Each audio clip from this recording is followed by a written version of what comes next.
Feeding time. Come and get it, boys. All right. Good. Chinese. Good choice. Over here, bud. Yes, first. You don't like rice? Tell me, Michael, how could a billion Chinese people be wrong? Come on.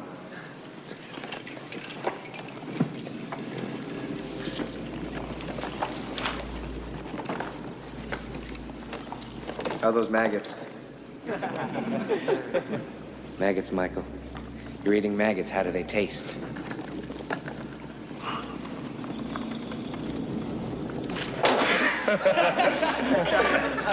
Leave him alone.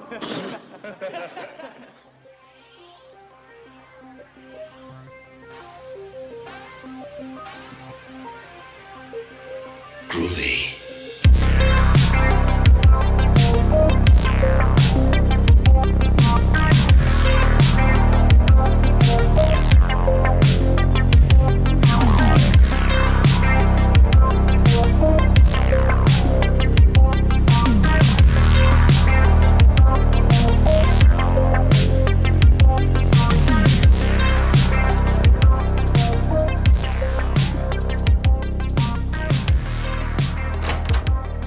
Holy shit, holy shit, holy shit, holy shit. Okay, I can't believe I just witnessed vampires. There's so many fucking vampires in Santa Clarita.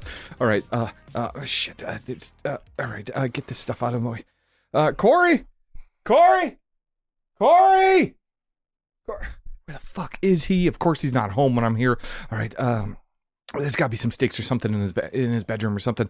What the fuck is it? Okay, alright, here... Hypnosil. Who takes Hypnosil? What the fuck? All right, no, fuck this. All right, Spurs? What the hell's he got Spurs for? That's all right. Never mind. Ooh, Kandarian dagger, but I don't know if that's gonna kill vampires. What? There's shit all over the fucking place. I can't find anything in here. What? How does anyone live like this? Jesus Christ, his mattress is all full of blood. What the fuck is this place? You know what? Fuck it. The vampires are gonna be here any minute. Screw it. I'll use this Kandarian dagger. It's got to be. It's got to work against vampires. It has to, right? Look at it. Ow! Oh, fuck! Fuck! This thing is sharp. God damn it! Fuck! Ow! Ow! Damn it! Nate. What the fuck? Oh my God! His unwashed dishes have come alive. What the fuck? It's me, Nate. What are you doing in my room? I'm a worm. Cory? I need blood, Nate. You gotta give me blood, man. You bled on the mattress on the floor, and it brought me back from hell. Okay, well, first of all, it didn't look like I was the first one to do that. And I need more blood to come back to escape. I'm trapped. Cory, where'd all your skin go? I need blood to reform. You gotta give me blood. Okay, well, here. Go outside, get some blood. What, like a homeless guy, or like what? Yes. I just feel like we've killed so many homeless for this podcast. Seduce someone, bring him up here. We'll hit him in the head. I need blood, Nate. Oh, okay, all right. I'm in hell. All right. I'll get. Fuck. Okay, I was just chased by vampires. Now I'm dealing with a skinless Cory. Okay, all right. What do we do here? Go, Nate, hurry! They're coming after me. All right, fine. Blood. Just stay here. I'll go get somebody. All right, I'll go outside.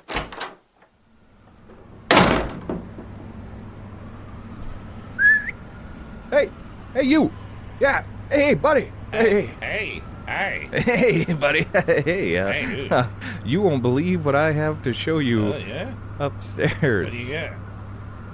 That came out wrong. Yeah, pretty good looking gay. Okay, you're into it. Yeah. Whatever. I don't have time for this. Okay. What you wearing there? They're clothes. They're jeans. Yeah, it's a sweatshirt. Okay, we gotta go. All right. You want to show me your room? Yes, I do. Let's go up to your room. Okay. Yeah. Definitely come up to my room. Yep. Come on in here. Yeah. Look. Before you freak out, the smell's gonna hit you first, right? And it's gonna be bad. I'm just letting you know. But we will power through it, right? Am I right? All right. Here's the room. Oh, yeah. Yeah. You want to do it up here? Yeah. Yeah. Yeah. We should do it Cory anytime. Hey, you wanna Yeah, do it? we You should do Nice it Cory standing up. anytime. Yeah. Hey. Well. Hey. Okay, all right. Let's not get handsy here. Yeah, Okay, okay. Hey. I'm sorry. No. Okay, Yeah, nope. hey. Stop it. Stop it. Hey. Hey, whoa. No, don't do that. No. Your pants stay up. Just No. All right. hey. No. Cory, anytime.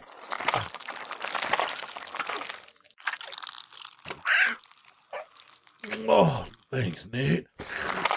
Oh, don't look at me, Nate.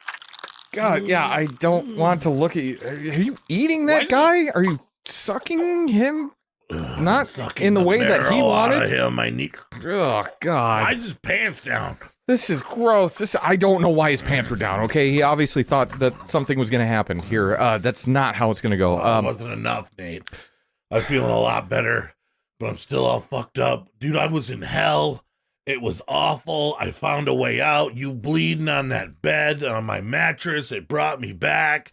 I think I need skin. I don't have any skin. No, you I'm feeling a lot definitely better. need skin. But, can I have some of your blood, or do you want to go get more, or like? You want me to get another homeless guy? Well, I guess one wasn't enough. Well, how many homeless guys is this I podcast don't going to think kill? That guy was homeless. I think he was just horny. He was a prostitute. Yeah, he was a male. He was a gigolo. Any- Yeah, yep. Anyway, is so there a rat or like maybe some bugs? or here something? I have this. And then you'll. But I don't know. You might have to go get something else. You know. There's got to be a rat in the kitchen or something like that. You know, maybe you'll find. Yeah. Is there anything Here, this is, Wait. What do you got there? well, it's a puzzle. It's a Don't pick puzzle that- box. Don't pick that up, Nate. Well, hold on. Don't pick. No shit. I've almost solved it. All right, just don't. No, Nate. That's how.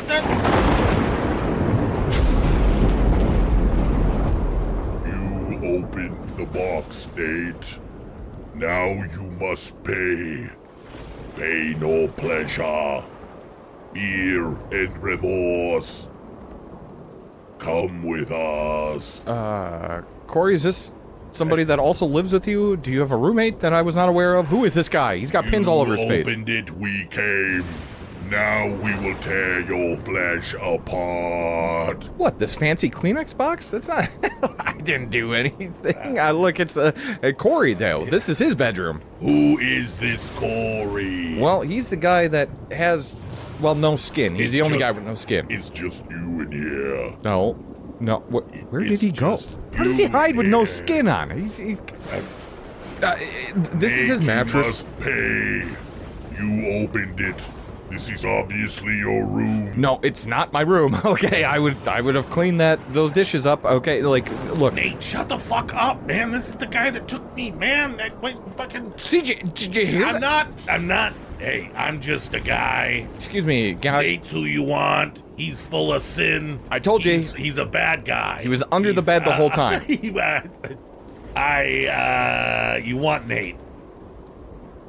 Either way, one of you will come with us, and one will stay here and suffer forever. One of you will come.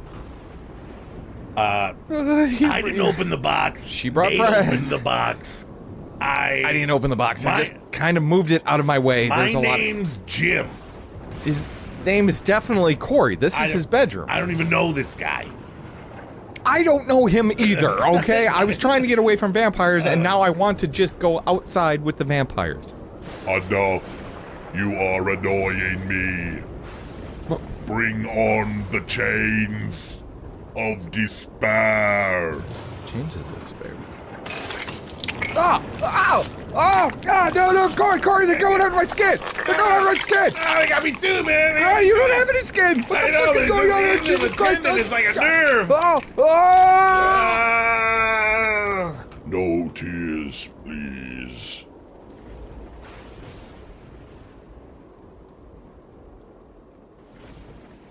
Episode 77. The horror of 1987. Oh. The Savage Horror Creeps podcast. I'm Cory. And I'm Nate. And And we're actually not. I told you not to go. I told you not to go in my room, Nate.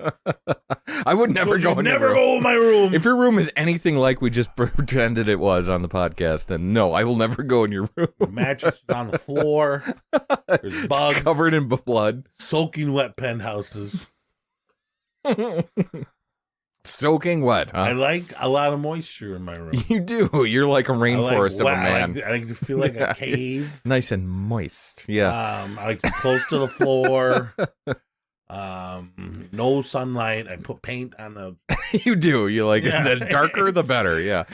The way it is. So if you guys haven't figured it out by now, the Savage Horror Creeps are doing 1987, another 80s year, which has been our favorite of all the decades. You were 1, I was 2. That's right. That's right. Yeah. We were live for this one. Thank God. But there are some fantastic movies. It was really tough to build a top, 13 because of how we rate things. We always do some honorable mentions.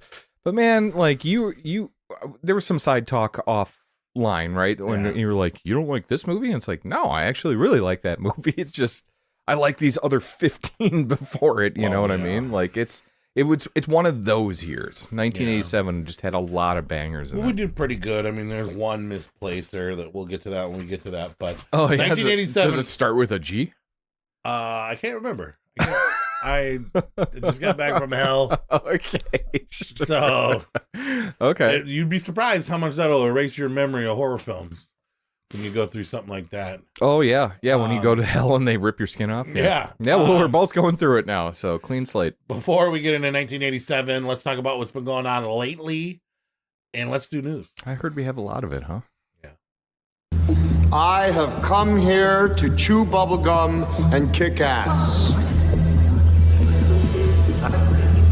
And I'm all out of bubblegum. All right, so should we talk about the new trailers that have came out lately? Have you seen the trailer for Evil Dead Burn? I did. I saw it before The Mummy. Yeah, and so did I. And it's a teaser trailer. That's pretty good teaser. Confusing. Well, it seems like crazy dead-eyed action. Yeah, crazy dead-eyed action. But why was she crawling, not getting picked? And then that one guy was somebody yanked protecting up into her? Was she working with the deadites? I don't know. But I tell you what, I was pretty excited when I seen it, but I'm also slightly worried too. A lot of action. I can't wait for more to come out, but there is a release date for late July, right? Yeah. Yeah, it's July 20th, I think. And then also, did you see the trailer for Ice Cream Man, the next Eli Roth film, right? Eli Roth film. I did not see that. For the horror selection. July 10th is when Evil Dead Burn comes out. But no, I haven't seen the trailer for it yet, but I am aware that it exists. It looks good, man. Really? It's not like bottom of the barrel, fuck Jimmy and Stiggs. Did you ever see stuff. Dream Eater? No. The other one? No, okay. That really didn't make the rounds. Yeah, I mean, it came like VOD, Jimmy, but we didn't watch it. Yeah. Yeah. Okay. Well, that's too bad. Yeah. So Ice Cream Man comes out August 7th this year. And that trailer is out, and it looks gross. Directed by Eli Roth. Yeah, dude. So he's not even producing it under his banner. And there's a teaser trailer for that as well, and it is exciting. I'm excited for both of these films. I think that both of those films are going to elevate. That's not the elevate. Elevate. Thank you. Yes. Our rankings of this year. I think both of those are going to be big time. I think so too. Yeah, summer filled horror. That's going to be fun. Do you think Clint Howard will be making a cameo? He's got to, right? Why wouldn't he? He's still alive, right? I think it's his favorite freaking role. Well, it should be. That's the one that put him on the map, pretty much, right? Well, speaking of, so we got new trailers. Excited about that. Did you hear this new news that there is 2 prequels in works from Osgood Perkins? Not only is there a Gladys prequel in development, but Longlegs. Well, he didn't do that one. That also, Zach Clegger did. Oh, okay. Yeah, for Clegger. Yeah, the Barbarian and Longlegs. Yeah, Clegger and both of them are getting Kreger. Kreger. We're both fucking up tonight on names. Yeah. So there's going to be more Nicolas Cage Longlegs action and more Aunt Gladys. What do you feel about these? Should they leave them alone? I mean, I think I'm on board for the Aunt Gladys thing. She was such an interesting character, right? But and then she won an Oscar. But is it going to be better with more Aunt Gladys? Because that's the problem with those things is they became so iconic, but they're in like what 10 minutes of each one of the films. Like they're not in it predominantly, and now you're going to center all your films around them. Yeah, you're turning these. I don't think we need them. That's the problem. They might be good. I'm not saying that they're not going to be good because you still got talented directors behind them. But like, do we need them? I don't feel like we need them. I mean, what are your thoughts on it? I trust that the Aunt Gladys script will be entertaining. But I'm a little worried about the long legs.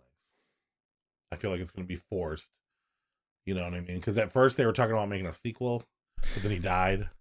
So and then I think they wrote themselves in a corner and like, how can we write this? And they're like, oh, let's do a prequel. Yeah. Well, and how do you feel about Osgood Perkins though? Because I mean, his movies have been enjoyable. Quiet. He's finally quiet. Yeah, he's not doing 3 movies in the next month. No. But I mean, The Monkey was good. We both enjoyed The Monkey, but it wasn't great. Grew on us. What was the other one? The Keeper with the folk horror had some very, very creepy imagery, but it was kind of a slog to get through. I did really like the monsters, but I didn't like the main character. Monsters were great. Yeah, monsters were fantastic, but it was just kind of a slog to get through. I'm just saying he hasn't made like fantastic 5 out of 5 star movies. Now, Zach Kreger, on the other hand, Barbarian Weapons has been fantastic. Busy with Resident Evil. That was the other thing that started to worry me is like he wants to go do a Resident Evil. You know, like, I don't know. Is that going to be good? Is that going to be bad? Or is it going to be... is he starting to jump the shark? He just wants to see good things, but we don't really care about Resident Evil. We don't really care about a prequel thing. I don't know. Yeah. Wait and see. So we talked about the 2 new big trailers that came out last 2 weeks. We talked about 2 announcements of prequels that came out last 2 weeks. Well, I have something that... Let's talk about remakes. Oh, okay. Well, before we go into remakes then, hold on. Because I feel like that's going to cover some of the movies we've been watching tonight. I did see first reactions of Werewolf from Robert Eggers. Okay. And they are liking it more to the creepiness of The Witch than they are Nosferatu. Okay. Yeah. So sure. that would be good, anybody right? that's seeing it right now, it's got to be, they're going to change it. It's too early. Well, it comes out at the end of this year, though, right? Yeah, it's too early. Yeah, it's probably some test screenings and stuff like that. But to compare it more to The Witch than Nosferatu is kind of exciting to me, right? I mean, they're all the same grayscale shit. Well, yeah, like the color palette, but like Nosferatu was like a story that we've seen time and time again. The Witch was something different, and The Witch was far creepier than Nosferatu, I think, even though we both enjoyed Nosferatu. All right. I mean, am I wrong, or are you... I'm not, you know, if when it comes to his films, I'm sure it'll be great. I'm not trying to get too excited about it right now. I think one thing at a time. Lighthouse is the best one. Okay. Yeah. Okay. All right. All right. So we talked about new trailers. We talked about prequels, and then now we have 3 remakes announced in the last 2 weeks. Texas Chainsaw Massacre, purchased by A24. We talked about it a little bit before. Yeah. They have more. They have announced the director. Curry Baker, the director of the upcoming film Obsession, is the director of Texas Chainsaw Massacre reboot A24. I haven't seen the movie yet. I've heard nothing but great things about the thing. Curry Baker, I've seen a picture of him, and I actually believe that this is going to be phenomenal remake. Really? Huge. Phenomenal. Because Texas Chainsaw Massacre is your favorite film of all time. So Shining? Yeah. Yeah, Shining is. Okay, but top 3? 10. Top 10. Oh, okay. I didn't know it was that low. What's your top 5 again? Shining. Let me help you. Hellraiser, Night of the Demons, Exorcist, and You know what? I didn't mean to put you on the spot there. I thought you just have a top 5, but I'm gonna look on your letterbox. okay. Okay. Well, it says Night of the Demons, Shining, Hellraiser, and Taxi Driver. Yep. Yeah. That's exactly what it is. Yep. Okay. So let's get through these remakes. The reboot, Texas Chainsaw Massacre, Curry Baker. All right.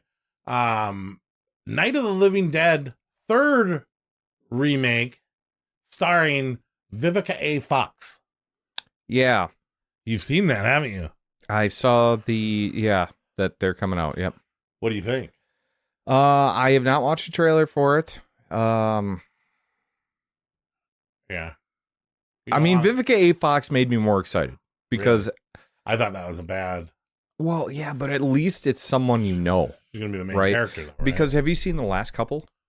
I mean, like the Savini one is the 1990. Yeah, but there was one like probably within the last 10 years where Sid Haig was the main guy, pretty much, and Tom Tolles, all of like basically all like the character actors of Rob Zombie's world.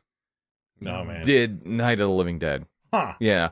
And there's a Night of the Living Dead reanimated. I think it was Night of the Living Dead 3D. I know there was an animation 3D thing. Yep. So that was apparently pretty good. Did you watch it? I did. Yeah.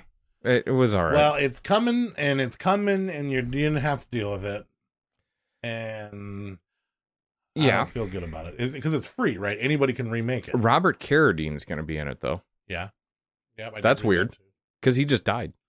So is he playing a zombie? And then the third remake that they announced, Felicia Rose did announce that she is playing the kid's mother in Sleepaway Camp remake. I know we mentioned this before when we first got talking. Yeah. But it is getting off the ground and it is actually in pre-production. Oh no, I just looked up the cast for the Night of the Living Dead. Miko Hughes is in it. Oh yeah, I saw that too. Oh no. He'll be fine. He'll die. He'll be fine. He'll probably be that mean dad of the Living Dead girl's dad. Yeah. I mean, that's the only role I could see fit in him. But yes, so I saw that Felicia Rose really fought hard to be the I think it's an aunt. Producer, yeah, yes. the aunt. But the aunt in the beginning with the man weird. hands. Yeah. Yeah. Yep. So do you think they're gonna beef up her hands a little bit? I don't know. Because that was so like everyone thought that there was a lot of talk about her being a man, right? The aunt. Yeah, that it was played by a man, but it was actually played by a woman. Yes, which I feel bad about. Manly hands. But I mean, she doesn't care. She's probably dead now, honestly. But still, I mean, Aunt Martha. Yeah. And she's I believe she's on to act and produce. Yes. And that she is holding it dearly. Felicia Rose wants to play Aunt Martha on Sleepaway Camp. Speaking of recent days, Dead Convention, Rose revealed that she has been campaigning. Oh, so she's not even for sure got the part. But yeah. Yeah, I think Robert she got it, returning. That movie's gonna be so different, right? Yeah, and it might be cheap. You never really know. Well, that movie's gonna be so different because how are you gonna do the end? Are you just gonna do the end the same? Can't. You can't do the end. You can't have the cook anymore. Oh yeah, you can. Look at all the baldies. You cannot have the cook. You cannot. There's no way. There's no way.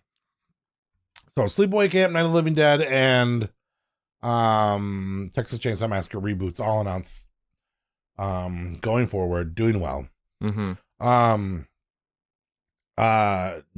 Evil Dead Wrath has a release date for exactly a year from the release of the next one. And yeah, there's some info on that too. What is it? Yeah, Evil Dead Wrath. Warner Brothers confirmed Evil Dead Wrath will release next year. Evil Dead Burn, July 24th. See, I'm getting July 24th on Evil Dead Burn. And the people that opened up the trailer that found that chick that played Xena's house is in the trailer. The house is actually taking place, and it has connections to Ash vs. Evil Dead. Really? Did you read about that? Yeah. I heard they're going to start incorporating that one. So Evil Dead Burn, I don't know. IMDb is saying July 10th, though. So I don't know if they moved it up.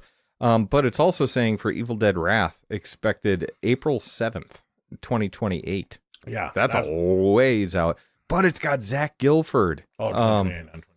Yeah. I love Zach Gilford. He was in the Midnight Mass character. He's been in a lot of Flanagan stuff.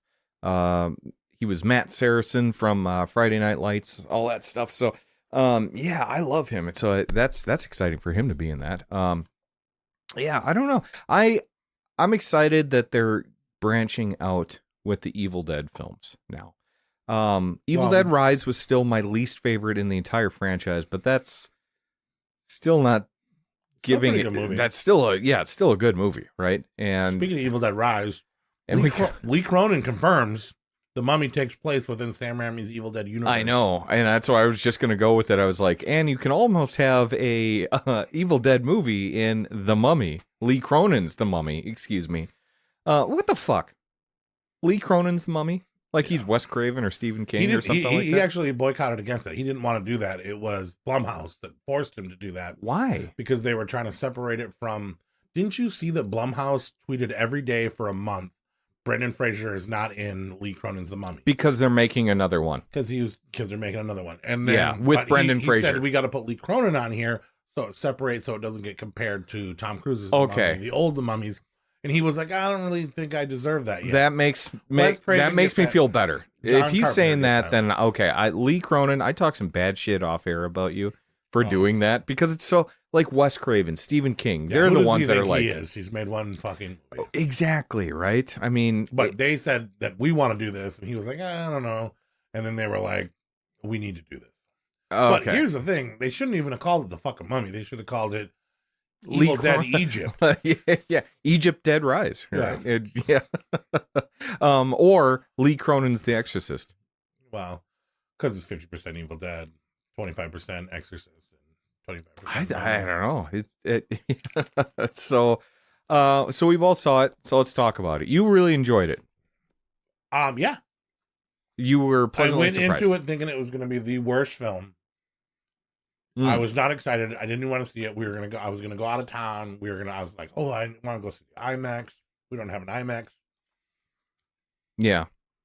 And then I was like, I don't want to see The Mummy. The Mummy looks so boring. It looks so. All right, we'll go see The Mummy. And then awesome. We were like, we got a bunch of stuff going on the trip. Paul calls me on his birthday. He's like, we got to go see The Mummy. I'm gonna see The Mummy. It looks pretty good. We'll go see The Mummy. Went in there, no expectations. I thought it was really good. I thought it was decently paced for a trailer that looked super boring. There wasn't any boring mummy shit of like staring at a corpse for hours and hours. There was hardly any mummy shit in The Mummy. And I thought that the cast actually did a pretty good job acting. I loved the Deadite at the end. I love Exorcist films. I love the gore was turn away good. I think the reason why I liked it so much is because I went into it thinking I'm going to give this a 2-star. Yeah. Very low expectations. There was no jokes. This was straight horror. That's for sure. I mean, you laughed that one time. There was that one funny part. The grandma was funny. Grandma was funny, and then she's like, "Okay, I'll keep you in my will." That was a good line. Yeah. Yeah. Well, and then when the daughter said something to the teacher. Oh, she calls her cunt or something like that. Yeah. I chuckled on that, but that was like the only comic relief. The pulling of the nails. I got sentimental when the girl got kidnapped and the dad was chasing her out in the sand. Put myself in that type of situation. It was terrifying, tension. When you say sentimental, sympathetic, I think. Sentimental means you had a daughter that was kidnapped and you ran out into a sandstorm after her. It brought back all those good memories. I've lost her in the mall before. And there was a sandstorm. Yeah. Chasing people holding blankets and stuff. That's every I do every think he parent could have did a better job finding her. Yeah, he could have. Okay, so first half, I really didn't like it at all. Yeah. I wasn't expecting anything because I knew I didn't like this movie. I knew it's a mummy movie. The bar is set a little bit more because you saw me and Paul give it a reasonably. That helped. That helped. That helped secure me go to your Letterboxd reviews. Help me push myself to go to the theater to see this, right? And it was good in the theater. It was good in the theater, yeah. I feel like it's It was good in the theater. better in the theater than it would be at home. Yeah, probably so. Because it is cinematic. But the first half, I did not like this because it's mostly an Exorcist film in the first half. And they do every fucking Exorcist trope in there, Yeah, right? what? Like what? Like uh, levitation, the beds. Oh, but at the beginning, I mean, at the beginning. So not that they didn't. They did the Exorcist tropes for the movie. The first half. But the I'm first talking half- about the first half. Is like it's basically just ripping off every Who exorcism levitated movie. in the beginning. Did I miss that? She does the arching back thing, and you know what I mean when the person's praying, a character is praying in the bedroom, and then of course she freaks out. So it's You're basically talking about just, the little girl mummy. yes. Oh, that's the second half. The little No, girl it's the mummy first half. shows up It's in the first second half. No. No. She's basically she's fucked from the start. Because she gets kidnapped like right away. You know, comes back, they find her. She's catatonic because they think that she's just been like malnourished and She's abused. been in a box for 8 years. For 8 years, right? No sunlight. But really, it plays out like an exorcism movie that we've seen time and time again. I was so fucking bored. But then there is a funeral scene Yeah. where I was like, all right. When it gets all Evil Dead Rise. Where it gets full Evil Dead. They go full Deadite with it. And I was enjoying that. Like, I finally got like, seriously, it felt like Lee Cronin just said, fuck it. I had some unused ideas from Evil Dead Rise that I want to work into my movie. I originally heard that they had asked him to do Evil Dead Burn. He said, no, I want to do my own movie. And then now I'm hearing that he wanted to do an Evil Dead movie, and It they felt didn't like give that. it to him. And he's like, fuck it, I'm going to make it anyway. It felt like that. He contacted Sam Raimi and said, hey, do you mind if I make this Evil Dead universe unofficially? And Sam Raimi was like, yeah. That's what I heard now, but this is I don't all give a rumors. fuck. Yeah. I'm But here- 65 years old. I don't thought give a I thought the fuck. first half of the movie was good. There was good tension. Okay, and then when they find the girl, they bring the girl home. They are like, "Hey, she just needs love and care. She's going to be fine." Yeah. Obviously, she's not going to be fine. Her everything is rotten. Her things aren't growing. Yeah. She hadn't been eaten for fucking 3 years. That was really stupid. But they bring her home, and I was racked with the question: what the fuck Happened to her? Yeah. And the way that they left that mysterious and let you figure that out with the parents kept me hooked into the movie and kept me paying attention. And I needed to know.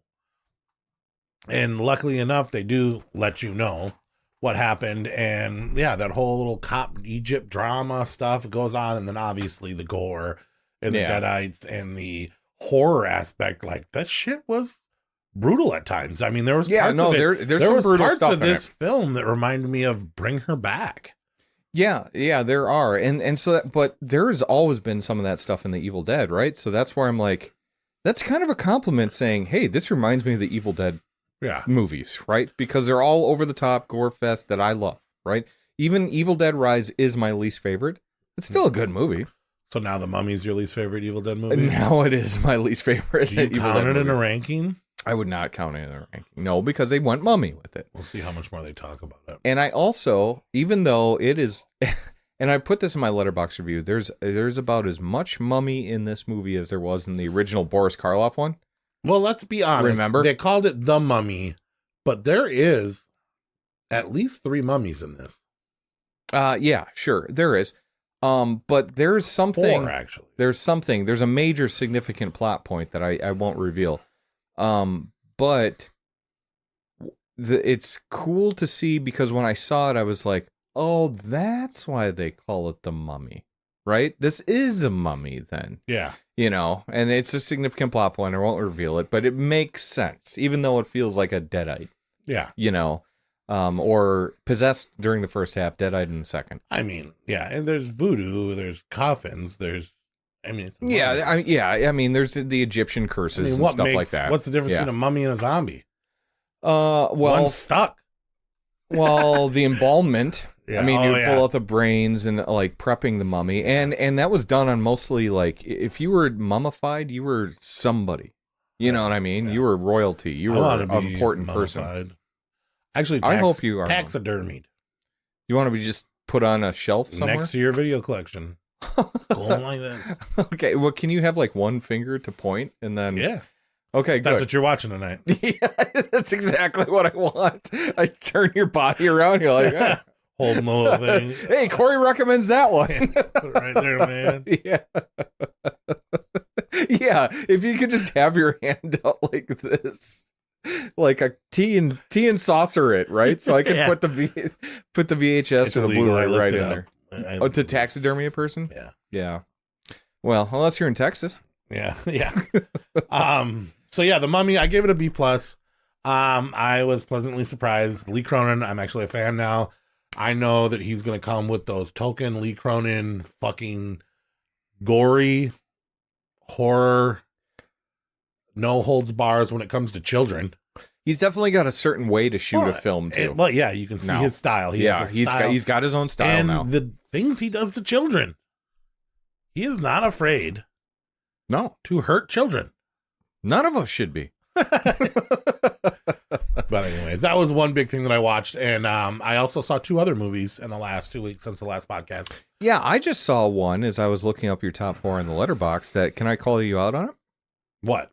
It was Blood Barn. I've been very curious about this one. Oh yeah, that's one of my. I watched that last night. Oh, okay, and It's bad. oh, Yeah, it's really bad. but I wasn't expecting much going into that. But it's funny that we're talking about how much The Mummy is an Evil Dead movie. This is an Evil Dead fan film. It's Barn is. 1 hour, 15 minutes. It has the drugged out chick from Euphoria and her first starring role, Chloe Carr, I think her name is. And she's kind of Chloe Cherry. Chloe Cherry. I think she's one of the only famous people in there. Yes. People drive a yellow Chevy car to a cabin that's next to a camp. They go in a house, they start watching VHSs, they start drinking, stripping, kissing, playing cards, and horrible effects of blood splatters everywhere. They copy Evil Dead shots, they copy Evil Dead kills, they copy Evil Dead everything, and they do it with absolutely no money and absolutely terrible actors. But if I made it, I'd have been proud. Okay. All right. It's funny. So the first Letterboxd review is LOL. 1 star. LOL. That's all it is.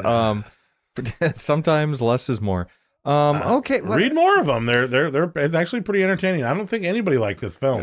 This is so bad it's almost funny. I'm just reading the top 3. Yeah. It contains a certain type of B-movie horror that's so on the nose with what it attempts to do that it betrays even its better aspects. Is that true? Yeah. Not subtle, huh? Yeah. Not subtle in what it's trying to pull off. All right. It's pretty dumb. Well, that sucks because Well, it's an hour and 15 minutes, so experience it. I love a good short film. Yeah. It's pretending to be the Evil Dead in a barn, I assume. It's an Evil Dead fan film. Okay, but it's not good. It's not You gave it 2 stars. Never mind. That's pretty low. That's you pretty gave bad it 2 for and me. a half. That That's is pretty really bad for that's me. actually really bad for you. Now I saw that you also rated it 2.5, and then when I click on it, and then you changed it, much like The Mummy, where you gave it 4 stars and then you made it down to 3.5. Whoa, when I are looked you again. a Patreon or something? How are you? No, I'm just a pro, baby. I'm second tier. Because sometimes when I watch a movie, I get excited about it and I like it, and then I sit back a little bit, I know. and I'm like, eh. Well, when I hear that you and Paul are going to movies and I can't make it, obviously Well, I'm waiting. I'm looking up your yeah. review at the end of the night. Well, and that was an interesting thing about me and Paul going to it on a little birthday date. We went, and when we were done, I looked over at Paul and he asked me, he goes, "What did you think?" And I go, "I liked it quite a bit." And then he made that noise he makes when he doesn't like a film. And then before he even told me what he think, I gave him 6 reasons why that movie was good.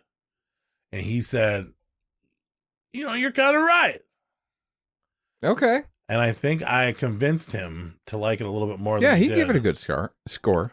Yeah. I gave it 3 stars, which I think that's what it truly deserves, but it's still a good movie. Yeah. I was happy. I was pleasantly surprised. Because I fucking mummy movies, man. I'm telling you. I think my favorite mummy movie, I think my favorite on-screen mummy is the one from Monster Squad, which we may or may not talk about tonight. And I think the best mummy movie out there, and this is crazy to say, but is the Brendan Fraser one. No, no, definitely not. It's the Brendan Fraser one. And that's bad. Yeah. Because I'm not throwing shade at Brendan Fraser or anything like that. It's just that's how bad the fucking mummy movies have been. You know what I mean? Well, it's a tough one. When you're first, like, think about Wolfman, Dracula, Frankenstein, the ones that started all in the Universal monster movies, right? Fuck, like Mummy is like Boris Karloff. Oh, Mummy's God. a hard one. It's a boring story, rough. and it doesn't have a novel to reach into lore. But speaking of pleasantly surprised, can we jump into the last one I watched? Yeah. Pleasantly surprised. I went and saw Faces of Death. I know you haven't got to see it yet because you slept on the first week that it was out. I was and busy. Movies like yeah. Faces of Death only get a week release. I know. I'm pretty pissed. Not a week release. Well, it is kind of weak. It's only out for a week, but we got it in our town. Went and saw it in Chippewa. It stars Billy from Stranger Things. And that dude does great. He gives a Nicolas Cage type long legs performance that I truly appreciate. They also got the chubbier chick from Euphoria 2, which they're coming back in the media because of the new season or whatever, is the main character. And the way that they took things that you recognize, I haven't seen Faces of Death in 20 years, but there was parts of this movie that I recognized from Faces of Death, and the way that they made a cohesive story about finding footage without using any found footage type shit. I mean, I guess there is, because of the movies they're watching, they're kind of found footage, but like my review was, this is my type of found footage movie because it is literally a movie about people finding footage that gets them into trouble. And the gore, it wasn't as intense, but it looked good. This movie went by like that. Patry was with us. He was doing the Leonardo DiCaprio. Oh, look. Oh, Andy saw it too, huh? And I don't know, man. I think it was fast. I think that there's room for more. I encourage it. I think it's the best Faces of Death film by far. And being Not in hard the to do, theater right? and seeing that logo hit the title card Yeah, that's pretty cool. brought gleam and cheer to my eyes. Did they have a Francis B. Gross narrator or anything like that? No, Okay. but the movies are in the movie.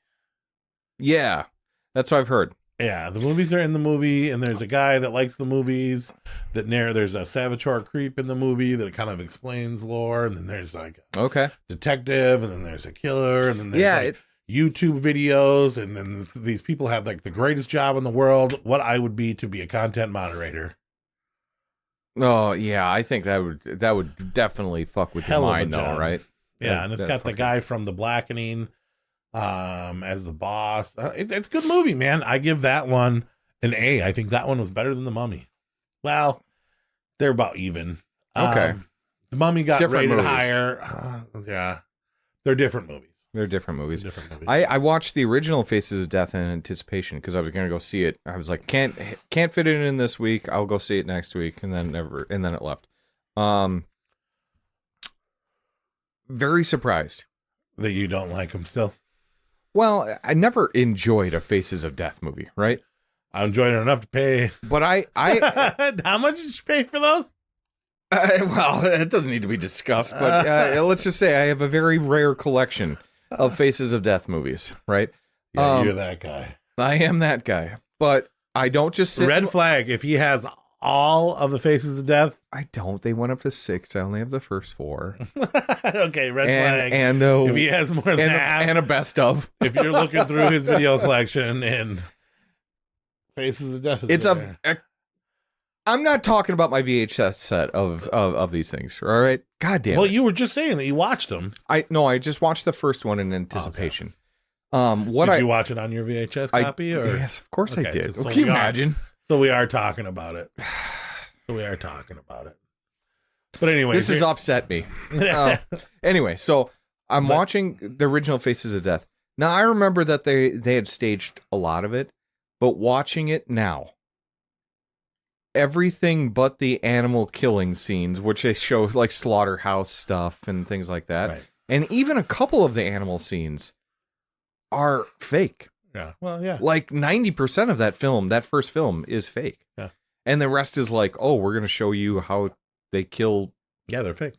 cows in a slaughterhouse or something like that. I had a There is similar- one scene where someone jumps to their death, but that was it. I couldn't believe it. I was talking about necromantic to somebody because I was wearing the necromantic shirt. Yeah. And I realized that everybody around me was judging me and looking at me like I was a freak because I was explaining to them what happens in that movie. So I get it. Yeah. Whatever. Well, I was just really surprised because I think, some people, maybe younger generation that listens to this podcast, right? For our younger listeners Right. that haven't seen the 1978 Faces of Death, but they've heard about it. They might think it's just horrible and notorious, right? And don't want to watch it. But aside for the animal slaughterings, Yeah. and it's not cruelty, it's animal slaughterings, everything's fake. Yeah. It's crazy. And so Everybody knows that. well, I knew some of it was faked. Yeah. I knew there was a police raid that was faked and stuff like that, but man, for that being so notorious back in 1978, I mean, we couldn't see through the forest from the trees, I guess, is how you'd say that or something like that. But anyway, Well, let's get into the emails. Let's do it. you want to do some emails tonight? Well, we got them. Can't ignore them. No, we could. But we love our listeners, so we won't. Your mother's in here with his cars. Would you like to leave a message? I see that she gets it. We got a couple emails tonight. We got a couple emails from a couple people, but we also have a couple emails from one person. And that is Kirdy, one of our longtime listeners. Kirdy has emailed in with not one, but two emails this week. And she says, hello. So the whole food segment thing from tonight's podcast not only made me, and she must have listened to the Quentin Tarantino one. Not only made me insanely hungry for every burger ever made in Wisconsin, but it did get me thinking. What is a weird or horrific food combination that you guys like? Example for me, it's putting ketchup or barbecue sauce on mac and cheese. That gives me the willies right there, actually. I got her beat. I throw tuna in my mac and cheese. Tuna and mac and cheese. I take the cold tuna when it's hot, and I throw it in there, and I mix it in there, and it's a fucking tuna in there. I put ketchup on eggs, and Green I know that beans. that grosses people out. Ketchup on eggs? Nah, yeah, that's bad. Hot sauce makes more sense. But On eggs? Yeah. what else do I do? I make sandwiches out of ramen noodles. Ramen sandwiches. So you uncooked? I toast. I do 2 toast things. I put butter on it. Oh. And then I scoop up the wet noodles and I throw it on there. I cut it in half and I eat it. What is the floor like in your apartment? It's just all food. How do you put that together on a sandwich? You'd have to have a death grip on that It gets thing. a little wet. Yeah, well, it gets wet. I bet it gets wet. Just a little wet. Okay. So I do that. I do all kinds of weird stuff. All right. What else do I do? I dip my cracker sandwiches, my cheese, chicken and a biscuit crackers, any kind of lunch meat, and I dip it in Olive Garden dressing. Okay. That's pretty good. Is it? Is it? All right. As always, keep up the great podcast and love the food portion. One of my favorites, Kirdy says. She says, side note, chicken tenders at Culver's are good. Yeah. But have you had the Burgers chicken tenders and homemade ranch dressing from Dairy Queen? ... You're I welcome. used to work at, those are chicken strips. Those ain't chicken tenders. Oh, damn. Is there a difference? Okay, we like Kirdy. The only fast food restaurant I worked at was Dairy Queen. And their burgers are no good. The chicken strip Dairy basket. Queen. Dairy Queen. I worked at Dairy Queen. The chicken strip basket's no good? You know, it's great. Oh, but the burgers are no good. Burgers are no good. Okay, all right. Okay, well, Country gravy. And then Kirdy emailed back in because she just couldn't wait for the next episode. She even says, I was going to wait, but here's a movie ranking idea if you guys ever run out, as if we could ever run out, right? But she says Netflix has all 10 Saw movies. Oh, yeah. We were supposed to do that last Valentine's Day. Rank them, and for fun, what trap would you choose to do if you had to? Yeah. And what trap would you avoid at all costs? Excited for the next episode, Kirdy. So thank you, Kirdy, for emailing in. The Saw movies. Yeah, we owe that franchise. 1, 2, 3, and the rest don't matter. I wish we could get away with that. Yeah, because what's there, 11 now at this point? Yeah. Yeah. We will definitely be doing a Saw franchise, and Before I'm it's too sure it's going to be sooner than later, Kirdy, so don't worry about that. The traps, out of all the traps, which one would... honestly, the Throw one me in the needle pit. that was one I don't want to do. Throw me in the needle pit. I do not want to be in the needle pit. Put me in the needle pit. Just even trying to crawl out of that fucking thing would be rough. When Chester Bennington got his back peeled off. Yeah, that's pretty gross, but I think I would do that before the needle pit. Find a key in your eyeball. Yeah, I don't want to dig shit out of myself. Could What's I cut the one off my Amanda leg? survived? The head trap? Yeah, she survived the head trap. All Amandas were pretty lazy. I could survive any of those. I would do any trap that made me kill the other person. What about the one where fucking you ain't Jigsaw bitch, Donnie Wahlberg's got his feet on the ice? That didn't look too hard. Oh. You ain't Jigsaw bitch. I don't know, Kirdy. I guess it'll happen. It's been hard because we haven't seen those movies in a minute, but we will be doing that franchise soon. I can almost guarantee that. Just because that's a big mainstream one that they're still probably going to make movies to, unfortunately.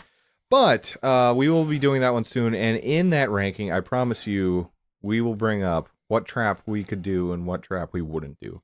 A trap rank. Yeah, trap rank? Yeah. All right, so Kirdy, thank you once again for emailing into the podcast. Love hearing from you. Please keep it up. And then, remember when you put me in that Vaseline trap? With my hair? I guess that's an interesting thing to call my thighs, is a Vaseline trap. No, you remember when we did that song? Letters from the Beyond. Do you? I just wanted to go into Letters from the Beyond with my greased up thighs. What the hell?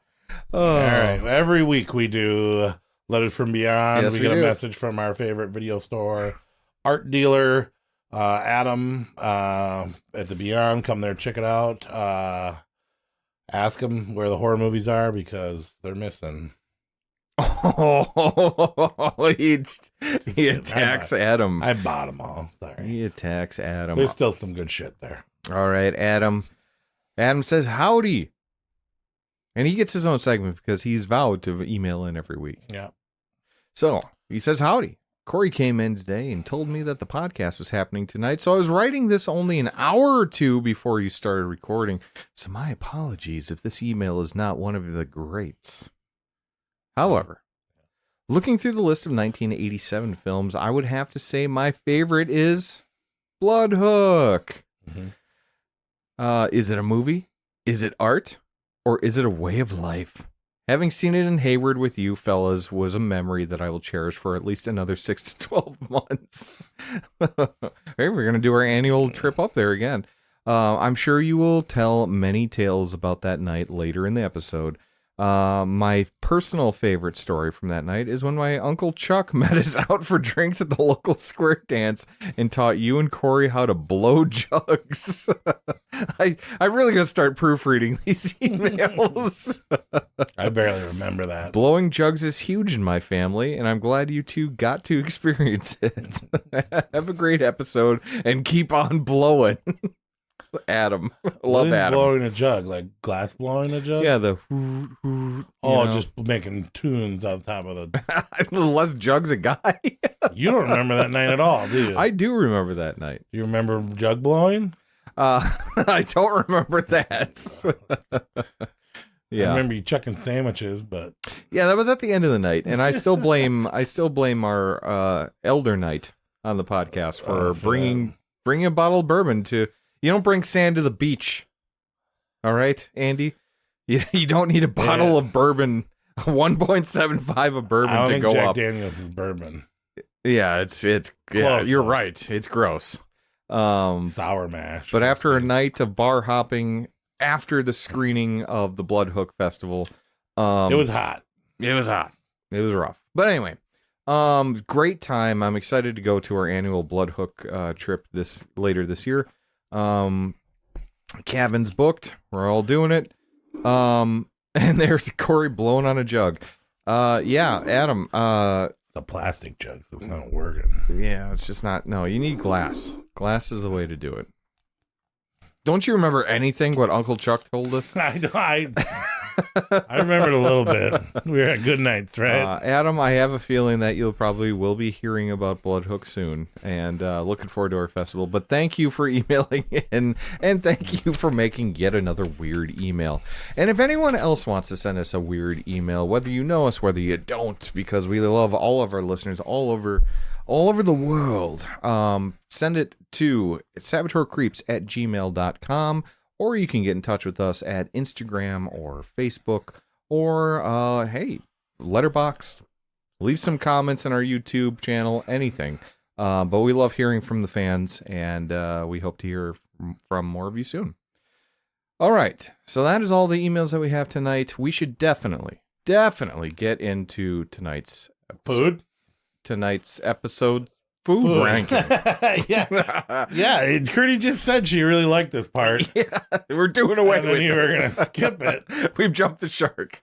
No, that's right. I forgot our annual food ranking. In this fucking episode, there is Chinese food. And we'll find out later what that is about. But I don't know why it's so spooky. You don't like the creepy music on the food ranking? But Chinese food is something you've been really looking forward to because when we did our noodle rank, your favorite noodles is lo mein. I said that's a Chinese food dish. Lo mein was, yeah. And we're going to find out now if lo mein is. Because egg noodle is the... Egg noodle. Yeah. That didn't make it, really. Yeah. But best Chinese food to eat while you're watching horror movies.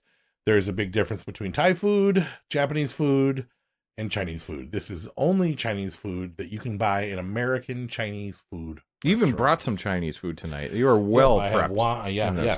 And we'll dig into it after I tell you the best ones to eat. Okay. All right. Starting off at number 5, Kung Pao chicken. Kung Pao chicken, huh? Chicken. You get a little sticky rice in the bottom. You get some hot red fire peppers, and you get some good old chicken in there in the bottle. And I couldn't decide if I wanted to do dumplings, Kung Pao chicken, or chow mein for my last selection because, but they're so close. A dumpling's just a dumpling. It's been Americanized. Chow mein. You want to hear something about Kung Pao chicken? Yeah. Never had it. Why not? Never had it. Because it's spicy? No. I've just never had it. I don't know why. I love chicken. all Asian dishes typically, so I don't know if I've ever had it. But it's just like deep fried chicken with fried rice, right? Fried rice and spicy peppers. Oh, and spicy peppers are in there too. Yeah. Oh, okay. Yeah. Interesting. That's the Pao. I mean, I probably had it at a buffet or something, but I've never ordered Kung Pao chicken. All right, number 4, very popular dish that you can find around here. General Tso's chicken. Love it. General Tso's chicken. This is also a deep fried chicken covered in some sort of snotty slime and then heated up some to red a snot point where it really does feel a lot like like that kind of thing. Yep. And the chunks are a little bit bigger than normal. And if you do find a small chunk, there's no chicken inside. So you gotta find the big chunks. It can be a little spicy. It's got like a honey, snotty glaze around it, served with rice. Like a spicy honey sauce or something. Yeah. But and then have you ever let it get cold and then heated it up in a pan? On the second day, I eat it straight from the refrigerator. Oh really? Yeah. Oh yeah. So I never heat it up after. Yeah. And I like that because it reminds me of snot. Oh yeah. Number 3. Delicious. Chicken and broccoli. A lot of people would say beef and broccoli because you'll find beef and broccoli in more more That's a thing. buffets because we're so I see a lot of from chicken and buffet. broccoli though too. But chicken and broccoli, when you order it, it is so freaking good. I ain't got nothing gross to say about it, but chicken and broccoli or beef and broccoli, big time. Oh, you're going to the Here. Chinese bag Number here. 2, the only appetizer made it. I'm gonna hand one. I brought thank some you. in there. They're still warm, by the way. Are they? Yeah. Beef wontons. Most places you call it a fried wonton. I like to specify and make sure there's beef because it's just like That was a dry good one. beef. Pork cookie. See, we do the research on this podcast, right? And these I love. You don't even Thank put you. them in there, and they're good. Kind of tastes like a little deep fried brain. Yep. Oh, mouse brain. Like this is when I watch Hannibal Lecter. Oh, yeah. I imagine that this beef has the same texture as a human brain. That's really good. People are really probably grossed out by this, but also maybe we're hitting up that as AMS or ASMR. ASMR. Yeah, that's what it is. And then our number 1, not because it's my favorite, but because it's my buddy's favorite. You want to fill up the room with the smell? Yeah, you're gonna pop that top. What is that? Beef Lo lo mein? mein. Beef lo mein. Beef lo mein. You Did it. I usually get really shrimp did it. and beef, but I got it, and I went to Fortune Cookie. I don't got a fork or anything. They didn't put silverware in the bag. Son of a bitch. Yeah, you got a whole beef. Oh, a fortune cookie. You got a whole thing of beef lo mein. Should have got the pint. Hell yeah. How do those worms taste? Man, those look good. Mm-hmm. Oh, yeah. Well, nice. So number 1, lo mein. You can do it chicken, you can do it shrimp, you can do it beef, you can do it, tofu. This is the best Chinese takeout ranking I think we've ever done. Feels a little phoned in. No. December will bring new opportunities your way. Look at that. December. Mm-hmm. The end of the year ranking. Werewolf. There you go. Maybe. Oh, What you got? this May you will find inspiration in unexpected places. That's this month, bro. That is. When this drops, it would be May 1st. I'm going to get some inspiration this month. I gotta wait till December. I have a massive milestone birthday coming up, so I guess that makes sense. Do you want to tell everybody how old you're gonna be? They know. They know. They know. They All know right. I'm 40. That's it. That's Chinese food to watch when you're watching horror movies. Noodles, wontons, throw a little spicy rice, a lot of chicken. Mm-hmm. Thai food's my shit, but Good stuff. I don't mind getting into Chinese every once in a while. Thai food is probably my go-to, yeah. Thai food is Thai something food or else. Japanese. Heals you. It heals you. Oh, really? God. A pho, you're sick? Eat 3 fucking orders of pho. Everything in your body, it'll purify everything in your body. You'll get the shits. You will get the shits. But everything bad inside of your body is in the toilet. Okay. Shoo, flush it right out. Swear to God. Kind of looking forward to getting Google sick it. now. Does Makes sense. pho heal you when you're sick? Whatever. It's like having 12 Gatorades. Mm. Just flushes that system out. Yeah. Okay. And I think that's where Chinese fucks up, where they don't have a ramen or a pho. Mm-mm. No, they don't have that. All right. Well, we have our Chinese takeout ranking. Let's get into it. 1987. Welcome to Fright Night. For real. All right. So our first honorable mention, it was actually a 3-way tie, but we have things called tiebreakers that help us out. So Ghoulies 2 did not make it, and Stage Fright did not make it. Those are pretty good movies, but they didn't make the cut, so we're not really going to even talk about them. Our first honorable mention goes to the hometown hero we were just talking about in the last email, Bloodhook, 1987, shot in Hayward, Wisconsin. The greatest, without a doubt, fishing horror film I've ever seen in my entire life. A fishing slasher, if Yeah. you can believe it. Yeah. And to tell you just a bit about the film, it's about a muskie fest where everybody competes to try to catch the biggest muskie wait in front of the whole goddamn town in front of a huge fish. And they were having problems with people putting weights inside of the muskies. They were having all kinds of stuff. Well, one crazy man a long time ago decided that he was going to have a huge fishing lure, catch human bodies, catch people with feed the human bodies to the leeches, and then fish with these human eating leeches and catch the big old fish without cheating. Is that cheating? All because cicadas drive them insane. Yeah, wow. Which we don't really have in Wisconsin. Not up in Hayward anyway.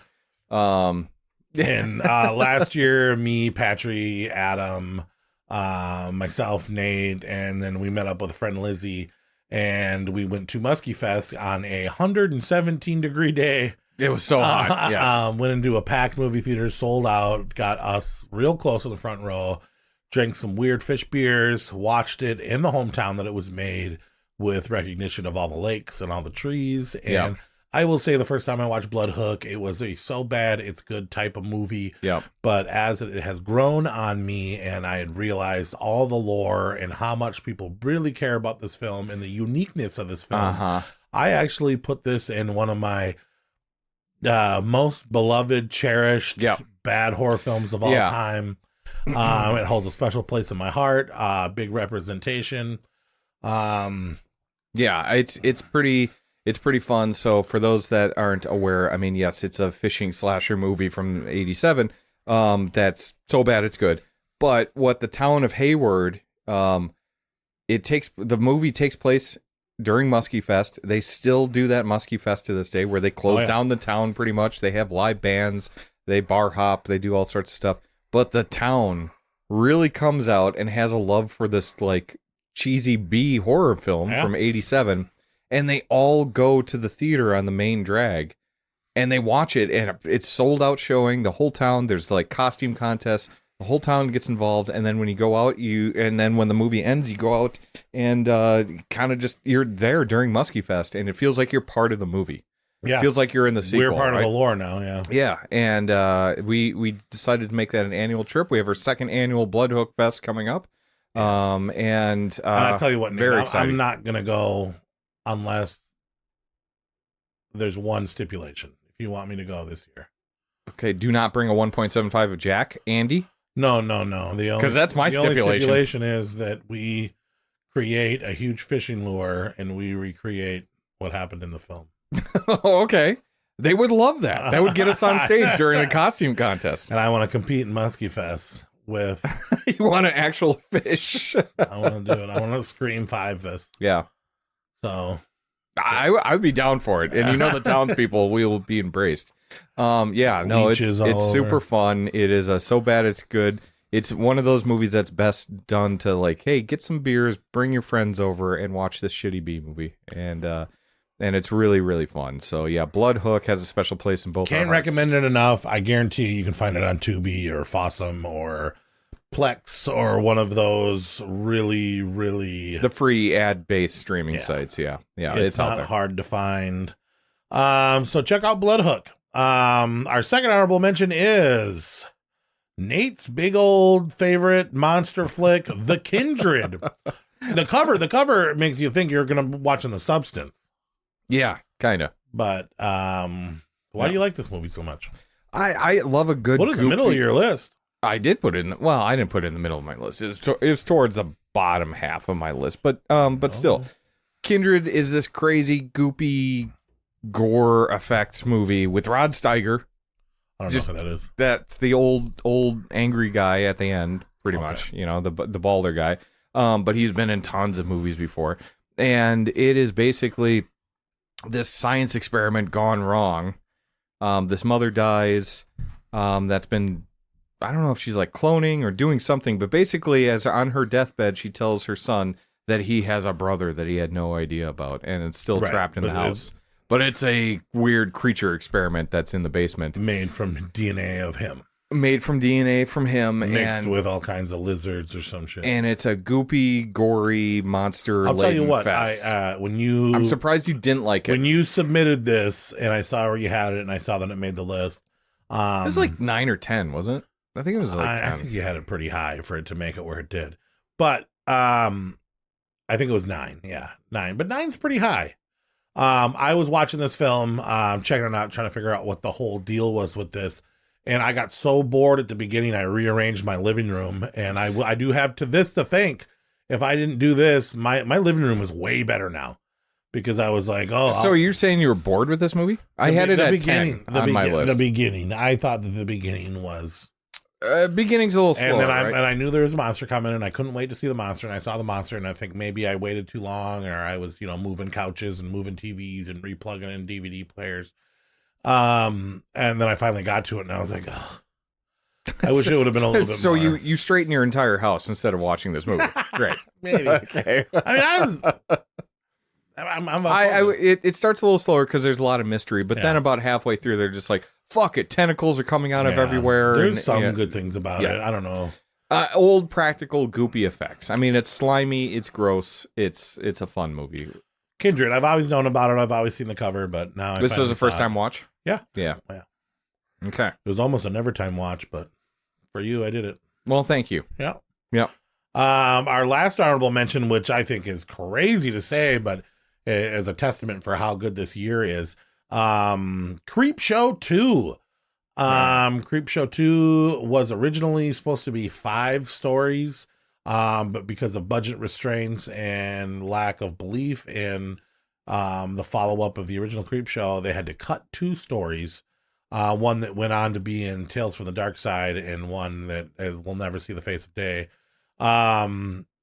We have 3 big stories and a wraparound story. Tom Atkins plays mean old dad, right?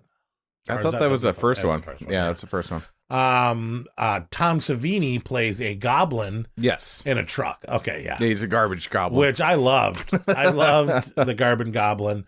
And I loved the first story had Chief Woodenhead, and it had the guy from Fight Club in his younger years with his hair, and that speech he does about the hair, I resonated with very strongly. Sometimes I look at my hair in the mirror, and I know I'm destined for big things, and I just treat my friends like shit, and I steal stuff from my family and the local gas station, and one day I'm gonna get what's coming to me, because you don't mess around with Native American artifacts. Wood statues will come to life, chase after you like a slasher monster. And apparently the way that they did that effect with that slasher Chief Woodhead, they actually put a guy in a foam costume, and he was like suffocating to death. But it looks pretty rigid. Looks pretty great for natural effects. And that guy with the hair gets what he got coming to him. And it's a nice little tale that teaches you not to steal from good people.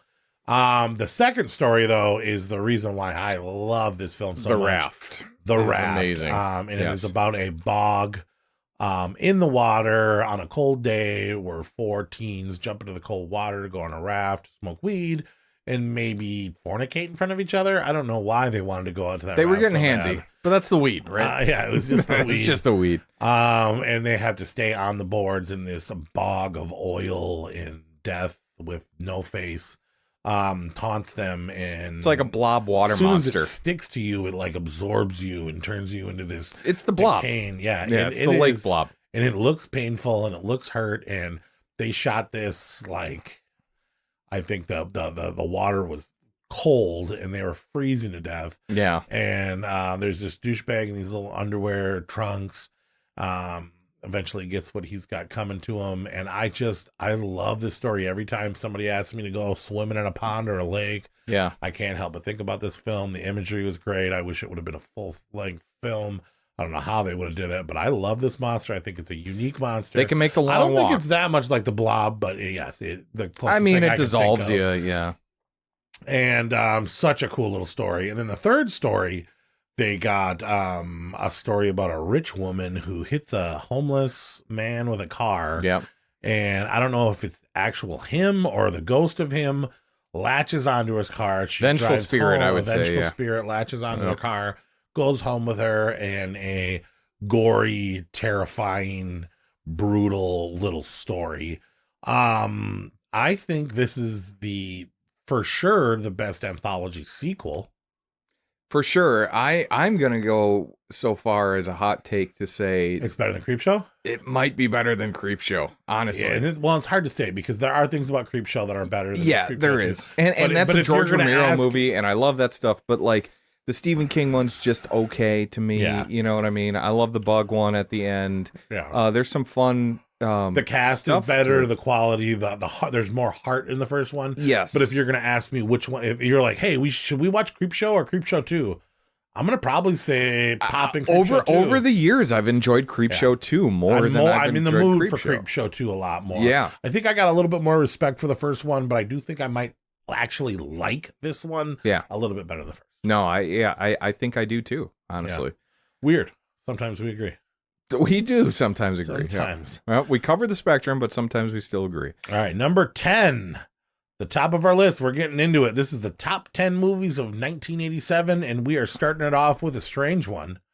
Thanksgiving horror was the main Thanksgiving horror of all time until Eli Roth came out with Thanksgiving. Yep. But Blood Rage also goes under the name something about Shadow Lake, Massacre at Shadow Lake, and then it's got another name.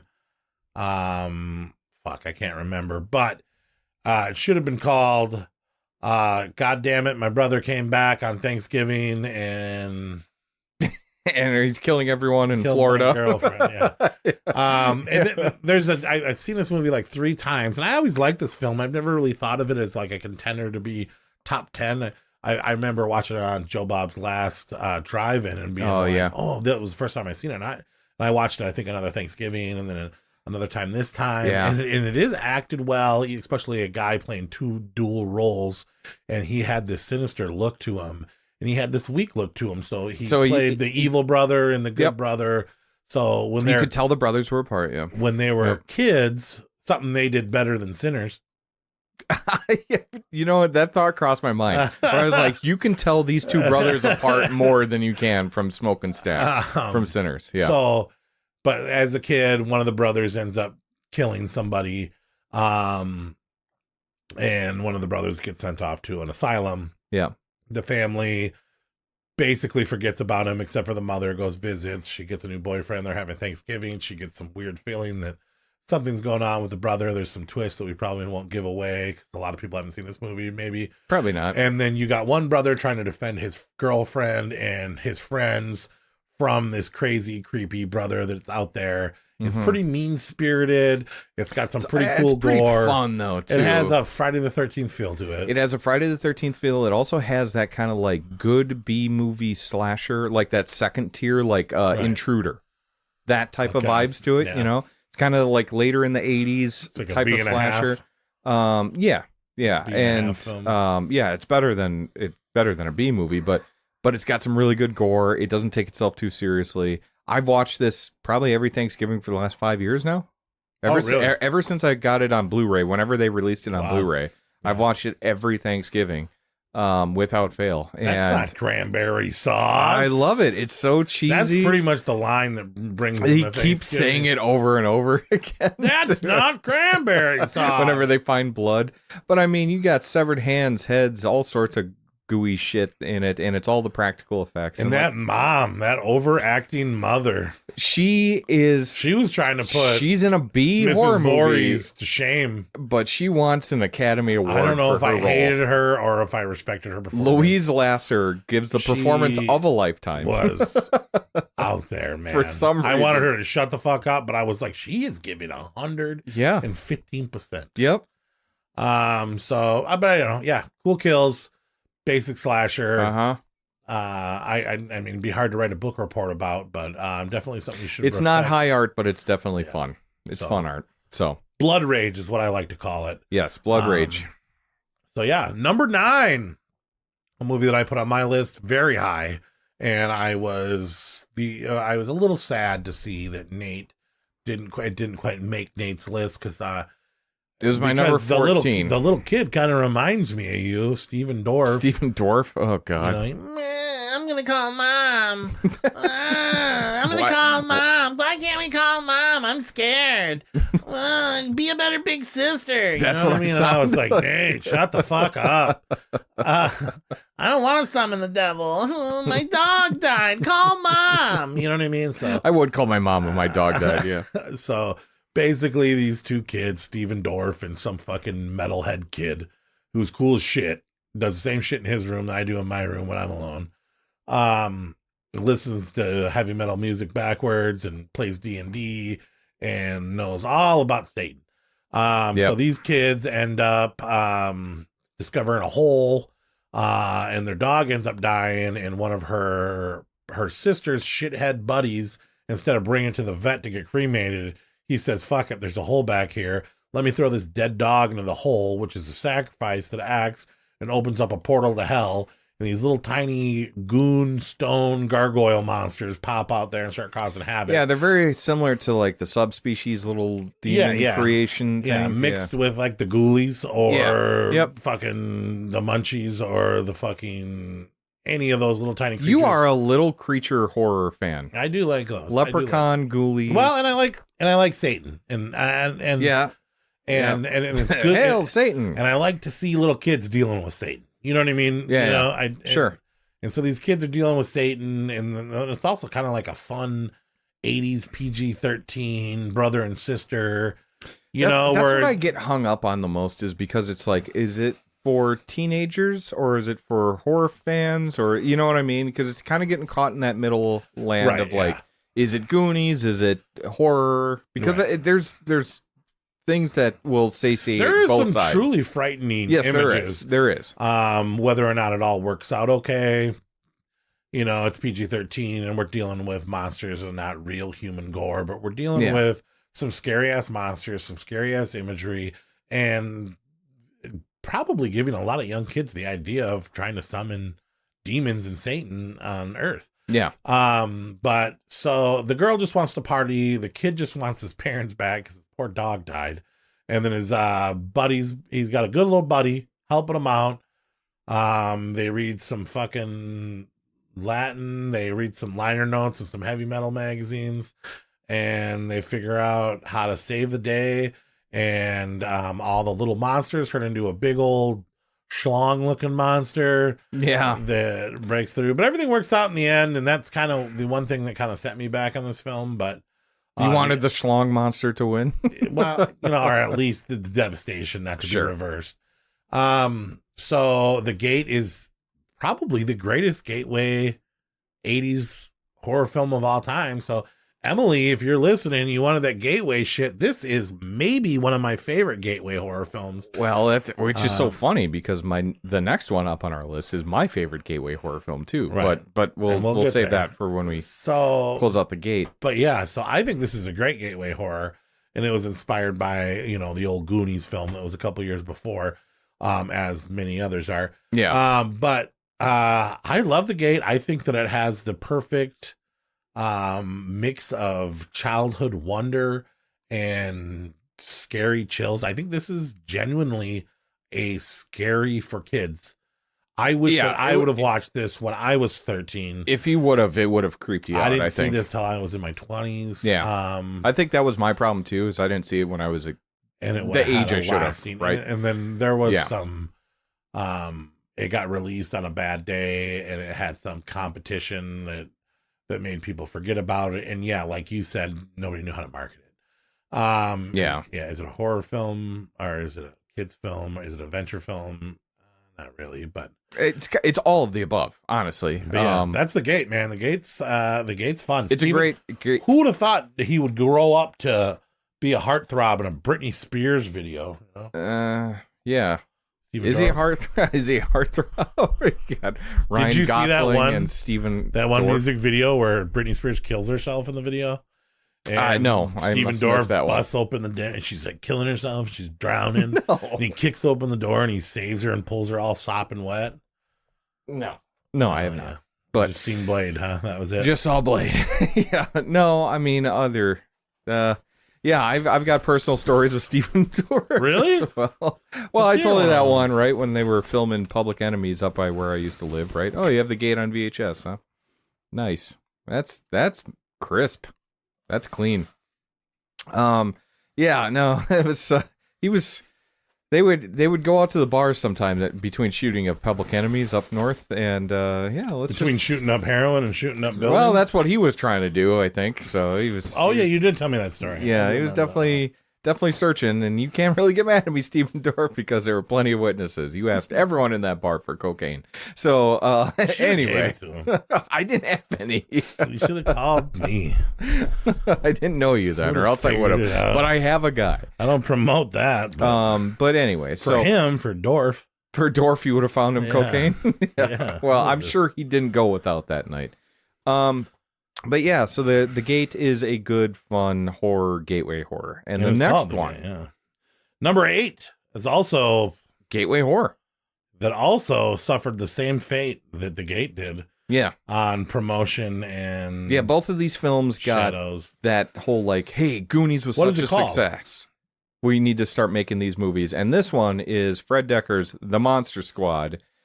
Why did you say Fred Decker? Well, because Fred Decker, I'm almost positive, was just like, oh, the Goonies is hot right now, and I love the Universal Monsters, so I'm going to make a Goonies and Universal. What else has Fred Decker did that made you feel like you needed to say the name before the movie? RoboCop 3, Predator, but he also did, oh my God, I'm blanking. He did Predator 1? No. He did The Predator, which isn't a one. great one, but Fred Decker... come on. This is his best fucking movie. Well, I agree with that, but he also wrote Night of the Creeps. There we go. Okay. I knew I was missing a big one there.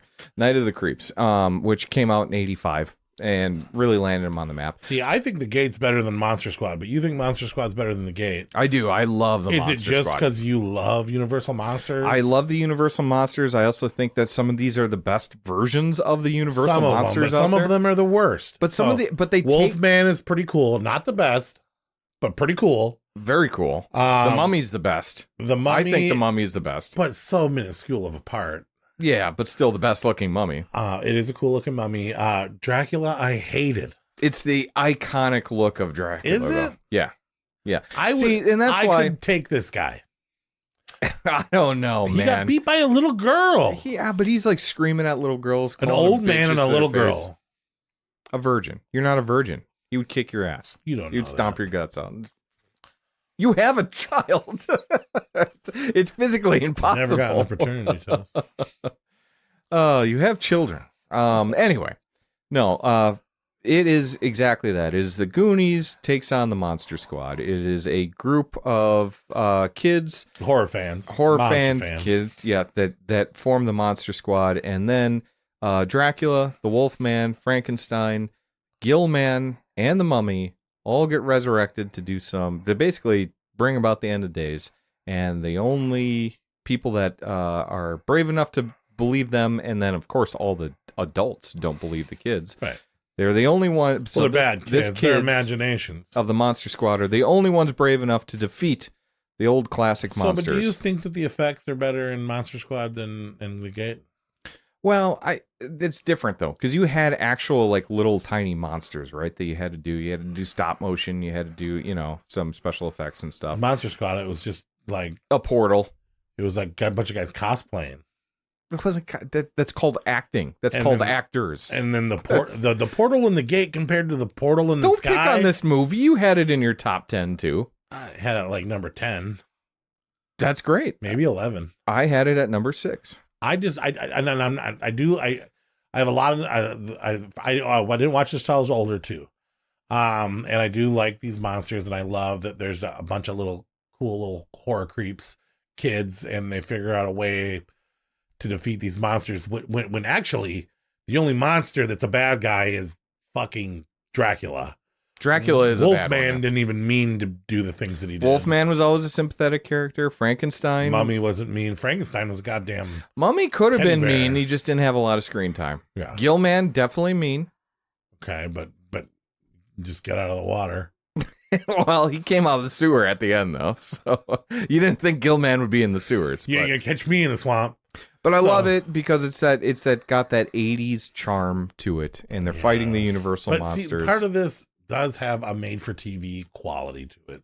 Well, so does the Gate. I mean, I think that it does. I think that's just kind of maybe it's that weird like PG-13 style horror. Restore You know what I mean? that they did on the gate is fantastic. I have yet to see a great restore on Monster Squad. Yeah, they have it on Blu-ray, but it's kind of an upgraded transfer from the DVD. Yeah, it's not fantastic. Maybe it was that, but I don't think we need 4K the Monster Squad, even though I think there is a version of that out there. But I think that But it's bigger budgeted. It's is it? Yeah, it is. Than the gate? Yeah, because they have the sets and stuff like that. I mean, they're using the same town set from like Back to the Future and all that stuff, right? And the town square at the end of the film. I mean, it's a bigger budgeted bunch of horror-loving kids take on the Universal monsters, and there's not much more to say than that, other than if you love the charm of the Goonies and the 80s horror films, and then especially if you're a Universal Monster fans, I think there's a lot for you to be excited about with this film. The budget on Monster Squad was $12 million. Okay. Which is actually kind of a lot. For 87, yeah. Yeah. Yeah. The budget on the gate was $2.5 million. Yeah. Wow. But you're telling me with that much less money, yeah, the gate's still better than the Monster Squad? Well, you had to pay like some bigger actors and stuff like that. They weren't like A-list actors, but they were strong character actors and stuff. I wouldn't have thought that. I mean, Tom Noonan was the late Tom Noonan, the guy, Kane from RoboCop 2 and Heat and all that stuff. He was Frankenstein and wow. Yeah, but no, this is. I do like the movie. It's great to gateway see. horror. It's great to see it. It's wholesome. It's happy. The girl speaking perfect Latin at the end and showing him what's up, and then the tears coming out of Frankenstein's eyes. I don't know, man. Phoebe. Bogus. It's a little corny. Yeah. It's super corny, but it's meant to be. It's like Hocus Pocus. It is. It's like an 80s Hocus Pocus. Disney. Yeah. I could see that. But that's still okay. There's still some like if you say scarier okay, parts for like kids that would be like, oh shit, like Dracula's a little bit more. A 4-year-old. Dracula's more intense in this movie than what's up? What about the kid with the leather be. jacket? Why is he hanging out with those little kids? Because they have hot sisters. They do. Because they have hot sisters. But do hot sisters go for old guys that are friends with their little brothers? Well, Josh Brolin was doing the same thing in the Goonies, right? He's like fucking 22, lifting weights, and he's like, "All right, chunk, let's go find a pirate ship," Yeah. So it's honestly the Goonies versus the Universal monster. The Monster at number 8. It's a pretty good movie. It's classic. Mm-hmm. Number 7. John Carpenter's Prince of Darkness. Yeah, I think this is more underrated Carpenter. Or is it just the Carpenter film that flew over everyone's head? Because he was doing big budget movies and he needed a break, and he was. I love it when we say the same thing in different ways. Movied out, and then he was like, "I'm gonna make this confusing ass fucking movie that not everybody's gonna get, unless they watch it 8 times." And I gotta tell you what, watch this movie like 7 times now, and I'm finally starting to grasp it. Yeah. You really got to pay attention to this. It's very religious and it's very scientific. Yeah, religion against science. Yeah, an entity, how people there's a perceive huge evil commentary in a different way. There's some great gore. There is that you'll miss if you blink. Yeah. Great. Well, is the cast great? The creepy guy with the mustache, the unattractive redhead. Yeah. Okay. I mean. The people look. Donald Pleasance is in it as the priest, and then there's Alice Cooper. Cameo. Alice Cooper. He was a producer too, wasn't he? Didn't he help pay for this or some shit? Not that I'm aware of. There's something has to do with where it was like Alice Cooper's idea. He was like hanging out with John Carpenter, and he was like, "You know what? Just do it your way. I'll help you out." Or something. You got Victor Wong, who's not. Who's the guy that Mr. Miyagi, but he was the shopkeeper in Tremors. Yeah, well, and he was also the guy that trained the 3 ninjas. Oh yes, that's right. But he's younger than he looks. Yes, he is. I thought he was 100 years old for like 60 years, but come to find out he was like 20. in this movie. Yeah, he was did like not age well. 25. Yeah. He was like 25 in this movie. Is Victor Wong still with us? No, he died at 74 in 2001. Okay, He was born in 1927. He was pretty fucking old. He was not 20. My mistake. But yeah, no, this is an interesting movie. And then the guy that keeps on telling the Asian girl that, you know, you could pass for an Asian. I changed my mind. You don't look Asian at all. Yeah. And he was trapped in the wall, and he was so funny. The guy from Big Trouble in Little China. I all the chicks when they transformed was great. I love the whole like they're sharing the same weird dream. That dream's kind of creepy to me in this. Yeah. And that's essentially what it does is a group of college students. Did this take come place together at the same place that 38 Precinct? Assault on Precinct 13? It kind of seemed like it. No, doesn't it feel like it's in the same room? It does. Because they're all kind of trapped in this like big church, right? Building, yeah. It looks and it's a bunch of grad students that share the same dreams, but then there's this weird vat of goo in the basement that may or may not be, which is be negative. It's energy. The Satan. It is evil energy. And it's a very and it can weird become different things, and that's where it gets really confusing. Is understanding that. Yeah, because at the end of the day, what this is, and then how the Satan is trying to rise up and take over the earth, right? Right, and then there's some college students crunching numbers. Right, and then they're defeating. Like, what the fuck do computers have to do with this? They're essentially defeating religion and Satanism with science, and so it's kind of like a weird. And that's the thing. But I think they found out that they really needed Donald Pleasance a little bit more than they want because they did. Yeah. Why is he here? Well, just in case. There's a balance between science and religion, and so there's a lot of commentary in the background between that stuff. But yeah, it's a very interesting take on like Satan rising again because Satan isn't like this devil that's possessing people or coming back as a big demon or something like that, ripping heads off. There is a manifestation. There's a manifestation, but he's by and large a goo. Yeah. In a giant chamber. Yeah, it's about an evil energy. He's an evil energy, and that is in its essence is Satan. So and then why are the homeless people crowding around the building? Apparently, if you don't have a home, that makes you very susceptible to demon possession.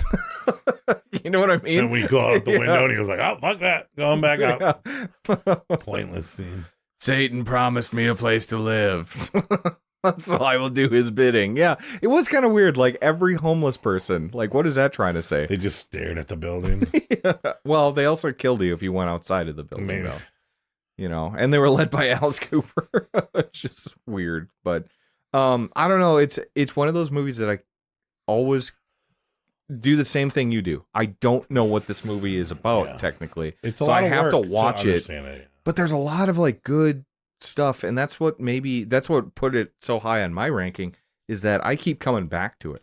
I don't get bored with it because I'm like still trying to figure it out. It gets better, and that's why it's kind of John Carpenter's one of his sleepers, not the most well-known ones. Fantastic. Prince of Darkness, number 7. Number 6, we talked about this last Thanksgiving. Opera, Dario Argento's last 80s hurrah, about an opera singer and a killer on the set who tapes some nails to her eyes and makes her watch brutal murders of her friends and co-workers, partners, friends. Gets killed with a killer soundtrack. A lot of really great kills. A lot of great opera scenes. Great costume designs. A twist ending. And a lot of crows. Maybe one of Dario Argento's truly last great movies. Is it true that crows remember every person that they see? So I know that crows and ravens, they're all very highly intelligent. So like crows who eat dead things off the road. People can train them and make one noise. People can train them, and if you're in like Game of Thrones, they claim that the crows could remember faces. They do. People. They're highly intelligent, and you can train them. And people like will. But I got some fucking crows in front of my train them house. to like go fetch shit. Well, you have to do something very nice and earn their trust. But when they do, then they start. Apparently they say they like bring back shiny objects like coins and stuff to like give you as presents if you're like feeding them or doing something like that. So they are highly intelligent birds, but fuck, I don't know. They're also just cool to look in this movie. Yeah. Eyeball crows and Yeah, it's very Phenomena-esque, which you like. Well, and the heavy metal mixed with the goblin, and for sure. the fast-paced attack, murder, kill. It's a great slasher, great soundtrack, great Argento, maybe one of his last greatest movies before you get into the 90s where it starts becoming very hit or miss. But if you want to hear more about it, listen to our last Thanksgiving episode before this one, because we went in depth on all things Dario Argento.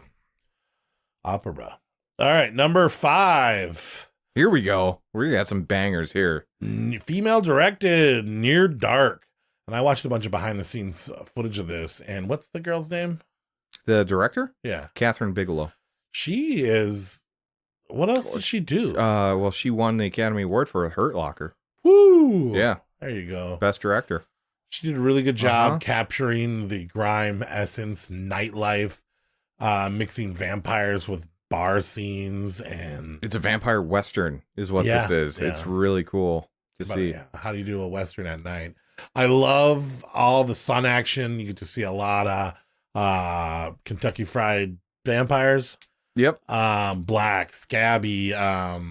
Bill Paxton plays a goddamn gangster. Yeah.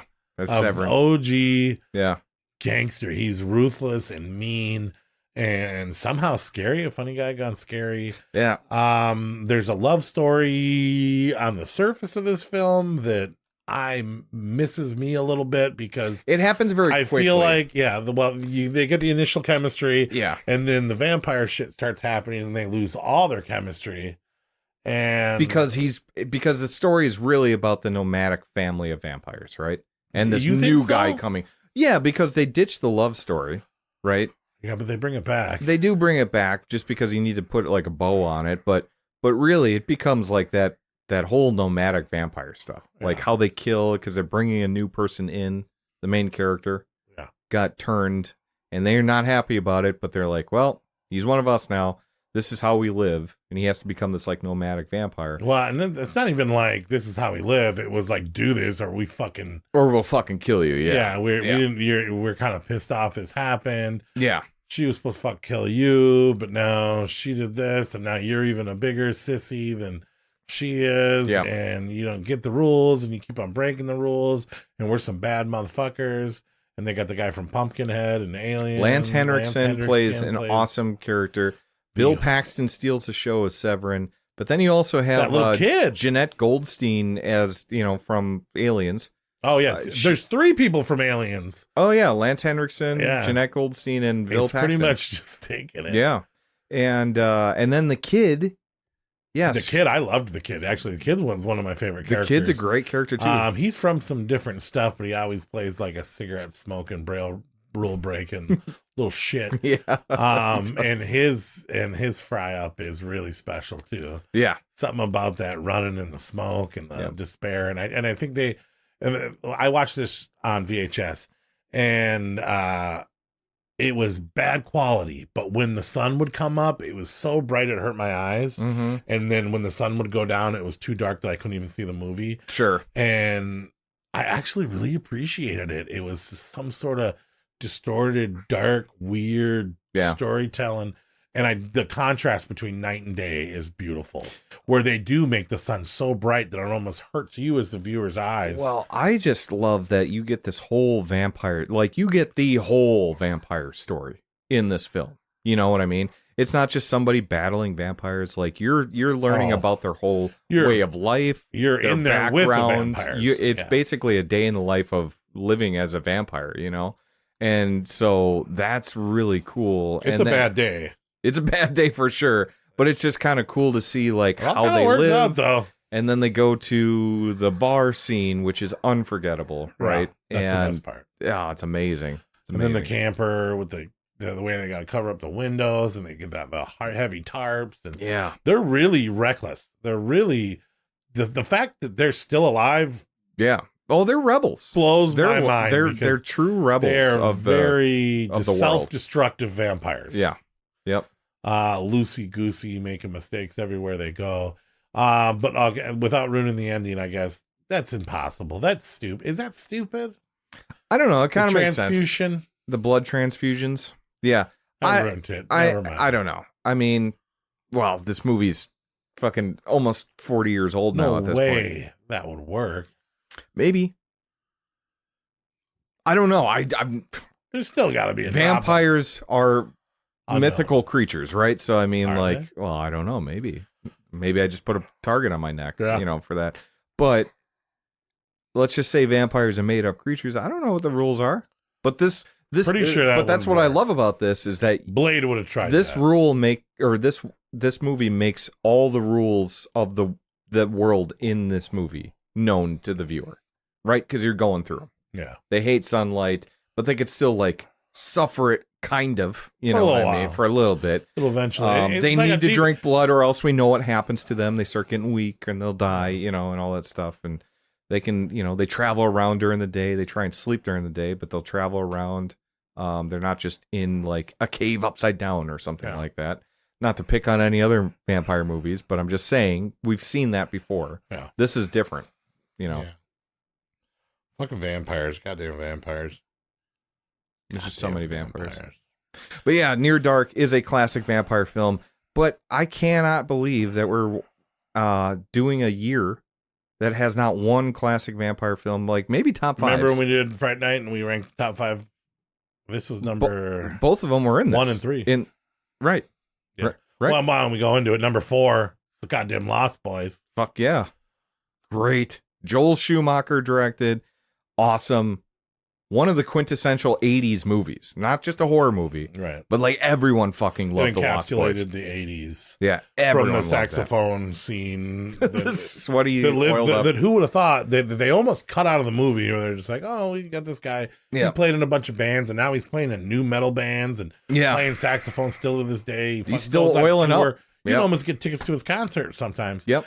But he did that, and then More famous now than Kenny G. Star and and Sutherland's, not Donald, Kiefer Sutherland. and then the character Star encapsulated the coolest looking people the 80s have ever created. You got Corey Haim and Corey Feldman as little kids working at a comic book store, teaching people about all the goddamn vampires on the beach, which the beach was the same beach that they filmed Us, Jordan Peele's Us in. Did you know that? That makes sense. Yeah. If that you look, makes sense. And I mean, then- there's so many movies have been filmed in that So, area, and I was right? telling you off air, but with Monster Squad and The Gate being these gateway horrors, originally the script of Lost Boys was the Lost Boys and then a whole bunch of vampires that were like 13, 14. And they were it was going to be all kids battling each other, trying to figure out this thing. But then I think they got wind of the other movies coming out, and they were like, let's age up this and Twilight it up and make them real sexy and make them real cool, turn them into older teenagers. Yep. And then have still that dynamic Corey pack of vampire hunters who would have got their asses kicked. Oh, the Frog Brothers, you're saying? If it wasn't for Jason Patrick? Yeah, I guess. Go down there and kill Bill and Ted. And I don't know. Yeah, the grandpa was a standout spot for me. I really love the grandpa scene. I really love the music. Cry Little Sister. What is that song about? The one they use Your all the time. brother, like a sister. It's super Yeah. suggestive of like kissing your sister. I don't know. Go, come on to your brother, right? Yeah. Come on to your sister. The one thing I always watch, every time I watch this movie, I wish I knew more people named Michael, so I could say it just like how Kiefer Sutherland did. Yeah. Just so good. He just had a certain way of like saying You that. got a chance right now. All right. God, how does he say it? He's like, they're only noodles, Michael. He's just got this way of saying Michael. It's not bad. You do kind of sound like him. He's just got this weird. He's just so like he's seductive. I didn't notice that, but he's seductive, but he's that part creepy at the when same they're eating the time. Chinese food, which is why we rank Chinese food, is because of this film. Yep. I'm not a huge Kiefer fan. In this film? No, in real life, but in this film, yeah, I am. I was gonna say he's fucking fantastic in this. He kind of reminds me of his same character he played in Stand By Me, but he was just a bully in Stand By Me. Maggots, but Michael. he is a cool bully in this one. Yeah. Yeah, he is. He might be more attractive than Star. Yeah. Well, no, the other guy with the earrings and the big fucking flowing. Oh my God, I that mean, guy. He was edgy, but Wait, was that Alex Winter? The I think that was Alex Winter, right? oh, well, the short guy.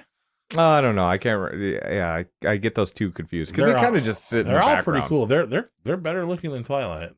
Oh yeah, these were. I believe they had glitter on them too. I don't think they. Had No, glitter. they did. They were sweaty. Part of the costume was they added glitter. Did they? It was glam. No way. Oh, yeah. No way. Yeah, Twilight ripped these guys off. Well, if you had to have a sexy vampire, it's the Lost Boys, Yeah. right? But yeah, what a fucking classic vampire story set in this weird kind of like super 80s. Right. I can't think of a movie more 80s than the What's Lost your favorite Boys part 2. of this film? Is it the Chinese food part, or is it The bridge scene is so the iconic. bridge scene is cool. But what Yeah. about when the brother finds out the brother's a thing, and he's like, "Stay away from me!" And he's floating through the thing, and he's on the phone with his Yeah. mom, and like, what would you do if your older brother, I don't know. Yeah. It's It all yeah, worked I don't out in know. the end, though. Too. It's great. Everything worked out in '87. But All the damn vampires. that damn vampires. That's the one thing I hate about Santa Clara. All the damn vampires. Great. He knew all Is he along. drinking blood at the end? Oh, the grandpa? Yeah. No. It looks like he. When I watched it on VHS, But I what always was he thought do- he was drinking blood. He said he was going on a date, but he was really doing something different. Yeah, he must have been vampire hunting, right? Yeah. He must have. So that's kind of interesting. But the VHS quality was so bad back in the day that I always thought he was drinking blood. And I was like, wait, so the grandpa's a vampire now? And then on the Blu-ray, it's not quite blood colored, but it's still, I don't know. It's kind of, And they there's a kinda weird give away- ambiguity. They give to it. away the ending too when he's a vampire and he's leaving to go Maggots, figure out what's Michael. going on. And then the mom's boyfriend shows up and he's like, I won't go in unless you invite me. I felt like that spoiled the whole fucking film. Yeah. Well, it's the classic vampire lore, which I kind of appreciate too, because there's so many vampire movies and everyone's got their own different take on vampire films. You know what I mean? Not everyone, but a lot of them. A lot of them, because there's 1,000 vampire films, right? Yeah, how the garlic didn't kill him, but the holy water did because they had the holy water garlic. They've all got their own rules, and I appreciate the ones that kind of just throw it back to the old classic And a things. steak don't quite work. It works for a while, but it don't work. But if you add stereo electricity, it does. Yeah, that I don't know, but I think the steak maybe just nicked the heart, didn't quite get it all the way. I don't know. And electricity. Yeah, and then blew up. I don't know. Oh, what about the part where Corey Feldman is about to stick Alex Winter's character, Mhm. and you can see the retractable fucking. Yeah, Every time he's holding that steak, you can totally see it's fake. But yeah, but I can't think Nobody's of perfect. another more extreme 80s movie than The Lost Boys, because everyone is just 80s. And to like I said, the extreme. probably the best vampire film ever made. It's one of them. It's definitely That's what top we 5. said. That's what we said. Definitely when we top did- 5. When we did our thing, that's what we said. It was number 1. It's number 1. Dust Till Dawn was number 2. Near Dark was number 3. I went back and looked. Really? It'd be interesting to do that ranking again. But still, those movies, all 3 of those, will be And in the Fright top Night. 3. Top. Oh, yeah, Fright Night. Yep. All right. Let's get into the top 3. Number 3. How can we get better than those last 2? Easily. A Nightmare on Elm Street 3 Dream Warriors. Duckin'. Yeah. That Dream Warriors song. This, when we did our Nightmare on Elm Street rank last Christmas, we argued that this one was maybe as good as the original. No way. No, it was all Jacoby jargon. This is the second best Nightmare on Elm Definitely. Street. Yeah. But That's Jacoby jargon. I love the kids. I love Heather Langenkamp coming back. I felt like it redeemed number 2. Yeah. I love number 2, but number 2 made some stupid mistakes, and then this movie got him back on track. Great scene, great cast, group of misfit, twisted Elm Street kids going through dreams with everything Yet again, going against another them. movie about kids taking on the bad guy. in this one. The Gate, the Monster Squad, the Lost Boys. Now we have Dream Warriors. It's got to be from the Goonies, I right? wouldn't call them kids. I'd call them. Well, they were teenagers. Yeah, teenagers. But I guess they were in the first one, which would have came out in '84. Yeah, I guess. So yeah, they're not quite. They're doing it. Great production value, awesome effects. We get full grown in his prime Freddy Krueger, Dream Warriors, kicking ass, being hilarious, being mean as hell. Still scary, I think, in this one. Yeah. But then he's also the wisecracker that we know. Kind of like Breakfast Club meets Nightmare on Elm Street 1. Yeah. If the kids in the Breakfast Club had a Which kid were you? Oh man. You were the handicapped kid? Which one I'm gonna be the nerd. Which one whined the most? Why? I don't whine. Now I'm whining about whining, which sucks because I can't say anything. I do not. Yeah. Call mom. Mom, my dog's dead. Corey's being a dick. No. I don't know who. You're probably the puppeteer kid. Yeah, that's the one I was thinking of. And then the puppeteer kid, which that puppeteer death is one of my favorites in the entire franchise. See, when I was doing kills, I didn't know which one to nominate from this film, so I nominated the one that I like the most. But okay, I know that's your favorite, the puppeteer one. It grosses me out. But the veins coming out and puppeteering him by his veins. But the fucking needle one too is also the pock marks him. Mm-hmm. Oh, that grosses me out too. You would be that person. You would be that girl. I think. You think I'd be the drug addict? I wanted to be the blonde girl that wants to be on TV. I could see that. I just imagine you with switchblades more. The edgier switchblades. But also smoking cigarettes all night, burning cigarettes out of my arm, watching TV. Yeah, I could see that as well. And also Kincaid, man. Yeah. I wish I could be a Kincaid. You don't think you're a Kincaid at all? He's like the big, strong, Kincaid's like heavy Raphael. Guy. Yeah. From the Teenage Mutant Ninja Turtles. Yeah. He's so spunk. He outspunks me, man. Yeah, I don't think I'd be He outsasses me. Oh, he does. Yeah. I met him. He is so sweet. Yeah. He's not like, well, he's sweet in this movie too, but he's even sweeter in real life. Well, yeah, but he's got to be like the tough guy that breaks through walls. Yeah. Like he breaks through like the fucking Kool-Aid man. And then you think he's going to say something like, oh, ain't yeah. Nobody doing but this to me. Like, fuck you, Freddy. Doing this to me. Fuck you, Freddy. No way. Ain't nobody putting me to sleep. Yeah. Okay. I'm fucking Kincaid. I think Kincaid's most people's favorite character, but it's Kincaid that bums me out that they kill off the characters in the beginning of the fourth one. Because Kincaid, I just loved him so much. I just wanted him to see it. It would have been nice to see him and Heather. Yeah. They put Kincaid in Wes Craven's New Nightmare. I'm back. I'm back in the movies. Freddy always kills a black guy. We're going again, Heather. We're going again. It was so awesome. I ain't taking shit from no one. And yeah, I mean, you get Saxton back. You get it's Heather it's a direct sequel to the first film, which is why I like kill it. Heather though.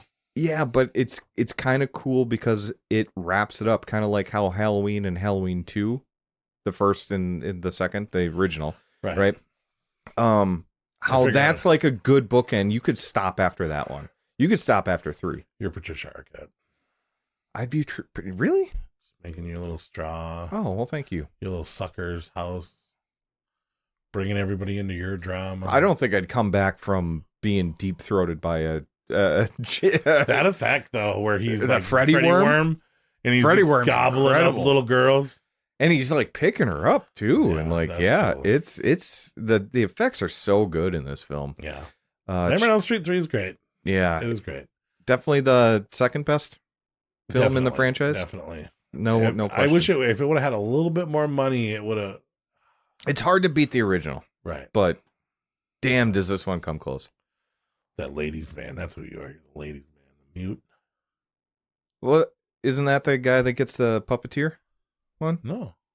Oh no, the tongue. Yes, yeah, the tongue one. Yeah, he gets the tied to the bed. Oh, okay. So I get some big breasted nerds taking me down to hell. Yeah, or whatever. Huh? Cool. Yeah, happening. Yeah. Cool. All right. Number 2, big time. Holy shit, I can't believe it. Nightmare on Elm Street 3, that's top 25 of our favorite horror movies of all time, maybe. Yeah. Could be. It's up there. So these two got to be really something else, and I don't know how you could choose between these two, but we did, and it was a tie. Yeah, but the tiebreakers win. Number 2, Hellraiser, the original Hellraiser, Clive Barker, Hellbound Heart, adapted into a movie. Stephen King himself said, "I have seen the future of horror," and his name is Clive Barker. So he goes on to make his film. He directs it, writes it, encapsulates a vision that horror has never portrayed before. No. And to this day has not been able to truly replicate.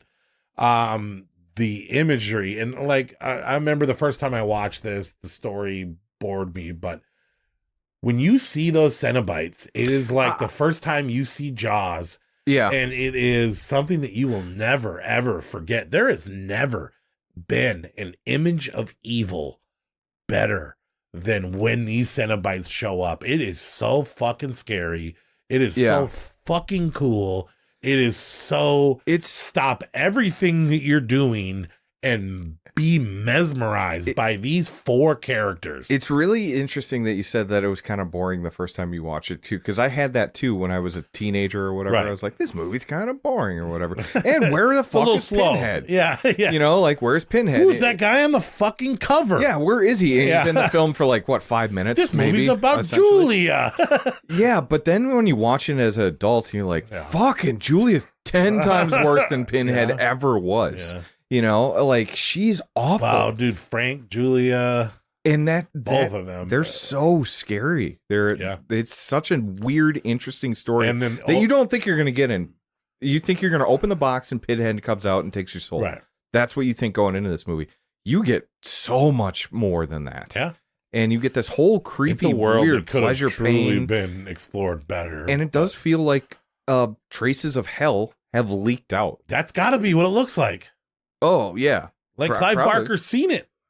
Like if it's real or if it's not real, it's got to be something like that. And then he infuses the world with like this kind of like this subtle kind of gay energy too, which makes it so interesting. And makes it even more evil because he's a gay man, and right? And at that time, makes it more evil. I'm serious, man. Being gay was back then. I see where you're going with this. Yeah, even to this day, there's not much more Hail Satan shit you can do than dress up like a woman. Well, in the eyes of religious people, yes, Right. I see where you're going with this. It added to the I know you're not saying that gay people are from evil, hell. Yeah, are evil, but I'm saying it added to the mystique and the beauty of the evil. But you're right though, because the 80s, I mean, the AIDS scare, it was a dirty thing to come out and be gay, right? And so not only did Clive Barker was he gay, but he also had this kind of like almost like weird kind of cruising, you know, the movie Cruising background with it too. So it was he incorporated kind of that like seedy / what's the word I'm looking for? Taboo is lifestyle into it too. And so it's just this weird, fascinating mashup of like... Well, like, remember Paul's big review on Hellraiser? I think we talked about it with him a little bit last episode. Yeah. But his Letterboxd review was like mold, bugs, dirt, grime, grease.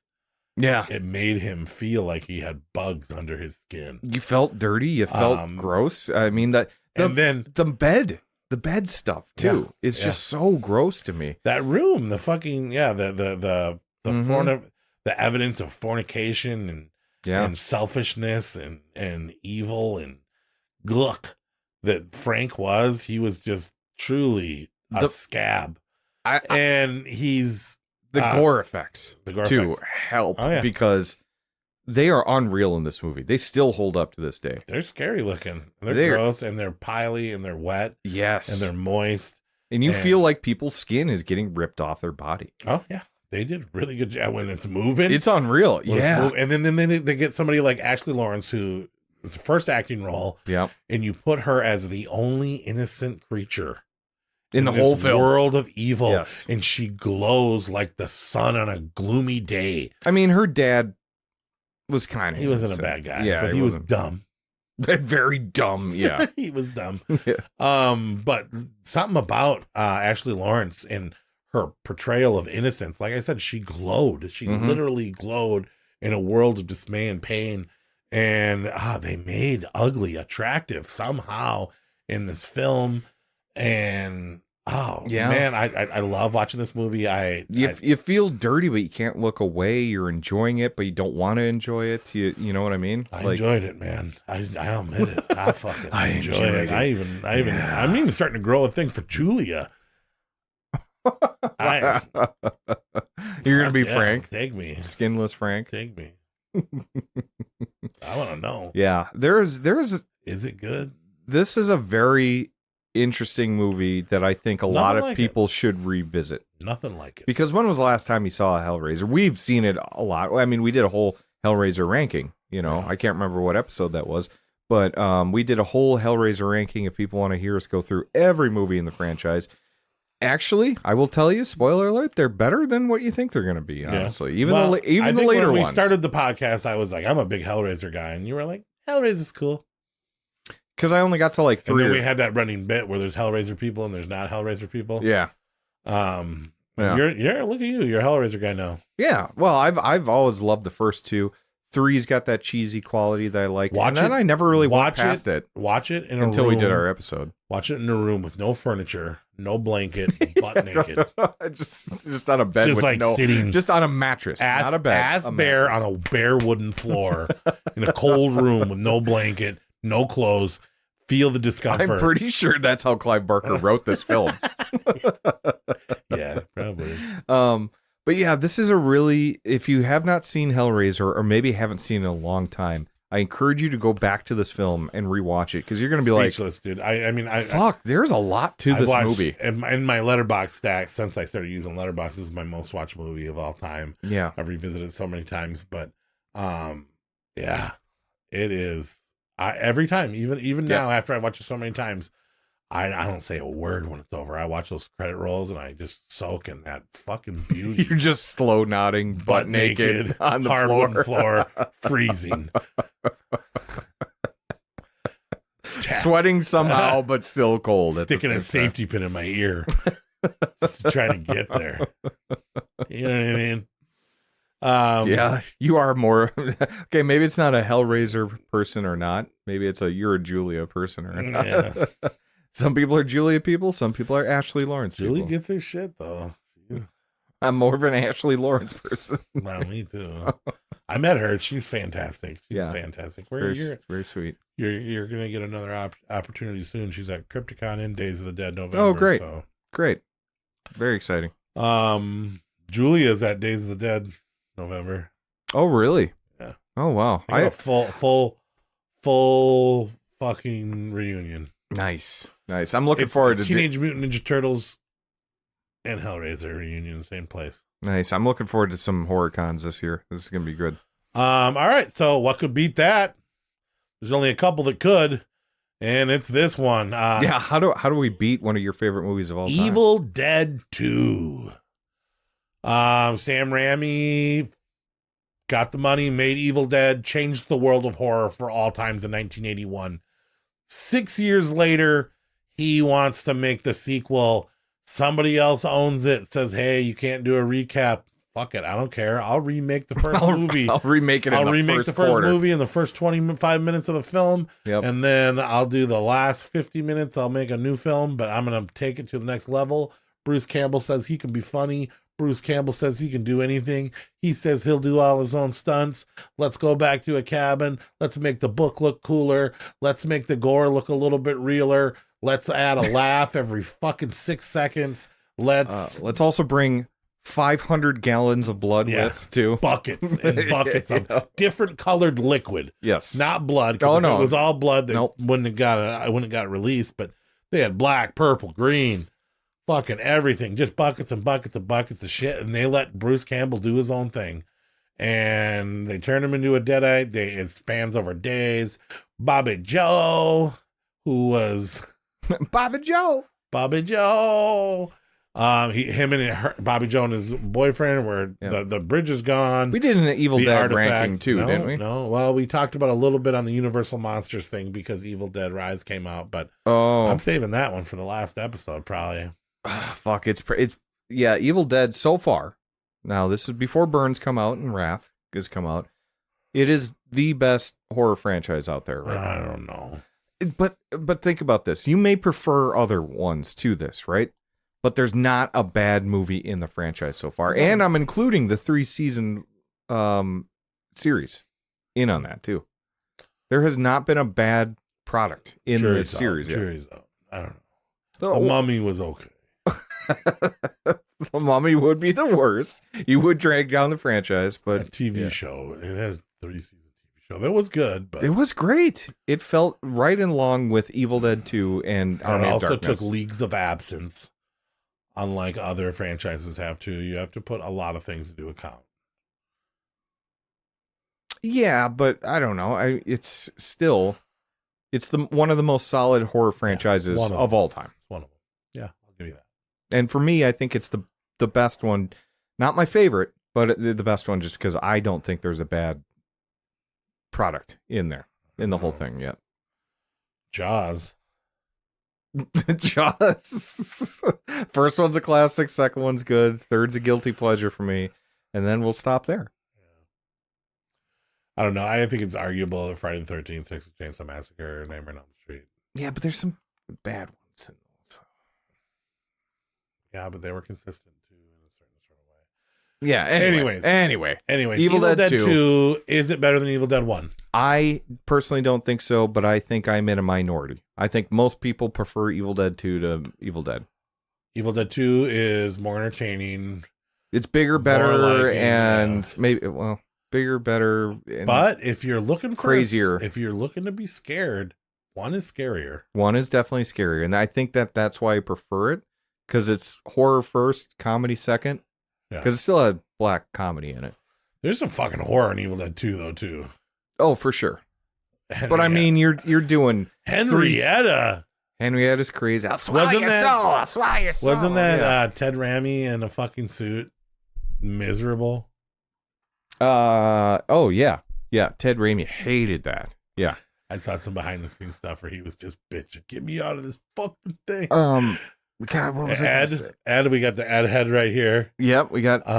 We have. And the fat chewing Cenobite on hair. Yeah. We got. That's couple what you're gonna call him, the fat Cenobite. What is that one's name? Butterball. Butterball. That's right. I knew he had a special name when there was a fat Cenobite. So much respect. He's gonna be at Days of the Dead too, you know. I can't wait. I took a picture with the fat Cenobite. I'm gonna tag him in it. Yo, me and fat Cenobite. I'm streaming online. Oh, it's me with the fat Cenobite here. Crypticon 2026. Unbelievable. Well, the Edite, they call him the Edite, right? The Edite, yeah. Ed, and he chews on hair, and he's levitates and flying and almost doing kung fu. But that's what I love about this film. And Henrietta is so. But do you mix it up? Do you when you go back and you're thinking about Evil Dead 2? Do you see parts from Evil Dead 1 and Evil Dead 2? I think they're so different. You can't say they're so different, but they're. I think they're pretty different for taking a movie and remaking it in the first 25 minutes. Right. It feels so fucking different. Yeah. Because you got that stop motion dancing with the severed head. You get, you know. Do you remember when he was freaking out and the whole house is spinning, and then he sits in the chair and the chair breaks, and then the lamp starts laughing at him, and the fucking deer head starts laughing at him, and the couch is laughing at him. Mm-hmm. Was he tripping out, or was that he was losing it, man? Yeah, the Deadites are fucking with him. There's the Three Stooges homages in this too, you know. And the one thing we didn't talk about is even the hand. I was just gonna get there, and then the hand, the iconic birth of the chainsaw. Who's laughing now? Yeah. Who's laughing now? I don't want to try to do it because Bruce is the only one that can do it. Yeah, it's incredible. And then the shot when you run. No, or is that number 1 where he runs inside the cabin walls? Both. Well, No, so in the cabin walls is 2. Yeah. Yeah. In the cabin. That continuous shot Yeah. was heavy. How the fuck did he get through that thing I don't know, that man. fast with the camera? Maybe they did it in slow motion and sped it up. Yeah, it could have. And then you get to see Bruce Deadite too. Yeah. But then it becomes his hand, and what a mischievous hand. What a little fucker. But then saws off the hand and gets a chainsaw for it, which has become so iconic in horror culture, right?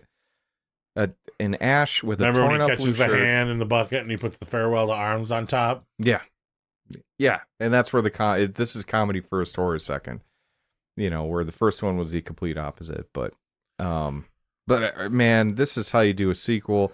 And then if you think it can't get crazier, the end happens, and then the third movie happens, which is even crazier than this one, just because I'm not saying it's better than this one, but I am saying it's out of left field. You're like, there's no way they're going to fucking go there. Oh, they go there, and they stay there for the whole fucking film.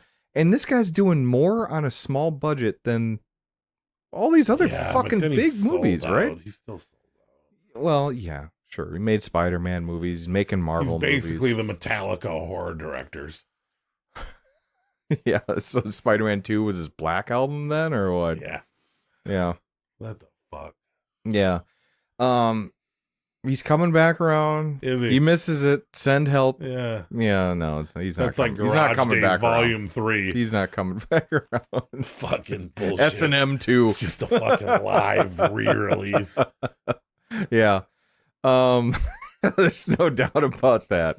No doubt about that. But yeah. But this is just one of the best horror sequels of all time. We can agree on that, right? Yeah. Well, you were saying, what's your top 5 horror films?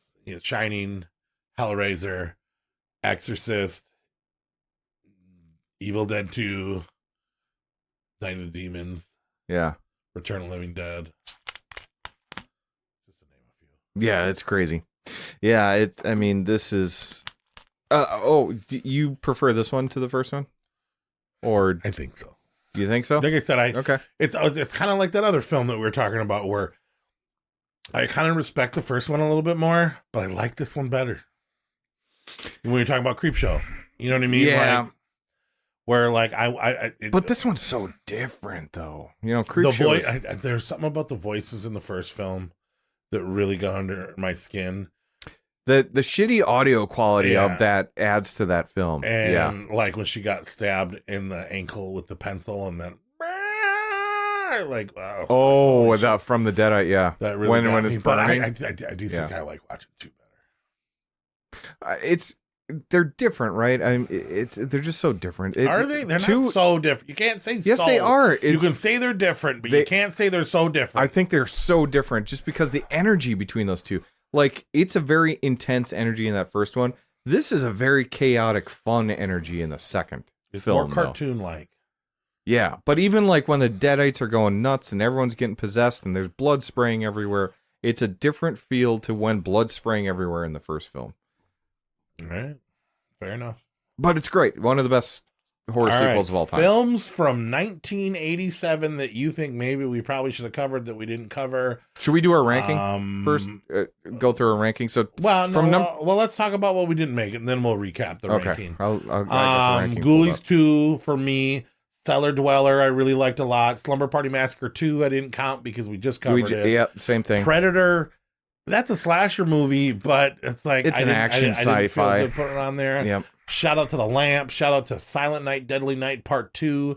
Peter Jackson's Bad Taste. A lot of respect for it. Just maybe he should have not released it as a movie and just learned what he learned. I don't know, or remade it or something. Mm-hmm. Shout out to Street Trash. Shout out to Lamberto Bava's Delirium. Shout out to Creepazoids, Leanna Quigley in a leading role where, she was hoary in it, but she was also badass. It was an Alien remake. Rock and Roll Nightmare. The Stepfather is more of a thriller, I think, than a horror movie, but still, that's iconic. You really like Stage Fright? I really like Stage Fright. Street Trash. I said that, but Oh, you did? Trauma, the most not trauma movie ever. Right. Yeah. The Curse is I didn't know that it was the original. The Color Out of Space is a remake of The Curse. Yeah. And then it was based off the movie called Color Out of Space. But the movie sucks. And I also heard that they abuse people on the set. And you're not supposed to support that movie. Oh, really? I didn't hear that part. Yeah, the kid from Stand By Me apparently stopped acting because he was sexually and physically assaulted. Are you confusing that with Clown House or? No. Oh, really? Fucking. You're apparently not supposed to watch The Curse. Oh. Because that kid from Stand By Me. Well, that's too bad because I just bought the whole damn trilogy. Yeah, I just bought number 3 on VHS too. Yeah, I just got them all on VHS. I'm going to sit down and watch Michael Moriarty and fucking It's Alive 3 was fun. Yep. Redneck Zombies. Did you see Anguish? No, I didn't watch that one. I watched 51. And I missed 5. And Anguish was one of them. If you like eye trauma and kind of like Italian movies that aren't Italian movies, it's weird, but it's good. Okay. It's a serial killer that focuses primarily on eyes. House 2 I thought was going to be really good, but it is just... It's weird. Kind of sucks. It's a batshit movie. Kind of cool effects, but... all right, let's recap it. Yeah, so we have, at number 10, we have Blood Rage. The Gate at number 9. 8, Monster Squad. Number 7, Prince of Darkness. Number 6, Opera. Number 5, Near Dark. Number 4, The Lost Boys. Number 3, A Nightmare on Elm Street 3, Dream Warriors. Number 2, Hellraiser. And number 1, Evil Dead 2, Dead by Dawn. Yeah, I don't know if you wanted me to like go back and forth with you on that or something. No, my phone shut off right between 10 and 9. I was like, oh, it's like fuck. if somebody asked you to read a paragraph at school, and it was like, Yeah, was that hard for you? Especially if it had, hard for everybody. if it had people's names in it. You're like, hard for everybody. You just fuck periods. Never mind, I pissed myself. I gotta go. All right. Pretty good list. 1987. It's fun to do these 80s ones. Yes, it is. But it's sad to see them go because now we don't have it in the pocket no more. But we should show them some love before they leave. Let's do some awards.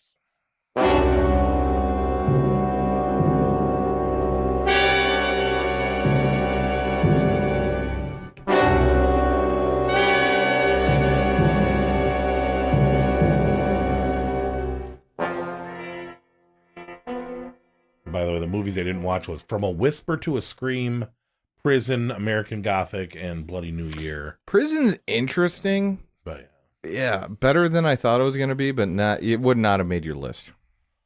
All right. Chinese food to watch. Just kidding. It's raining out there. Oh, it is pouring, yeah. Best Art, 1987 horror film. Nominees are Hellraiser, Evil Dead 2, Nightmare on Elm Street 3, The Lost Boys, The Gate, Ghoulies 2, Cellar Dweller, Jaws the Revenge, Return to Horror High, Near Dark. What do you think? See, I was stuck between, I really, really love Ghoulies 2. Them coming out of the toilet, even though that's iconic. I do love The Gate just because it looks good on a tape, but it doesn't look so good on a poster.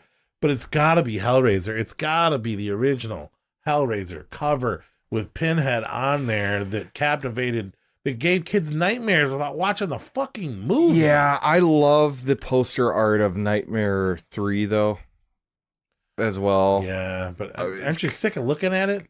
Doesn't it get old after a while? Yeah. The same thing with the Hellraiser thing. No, it doesn't get old.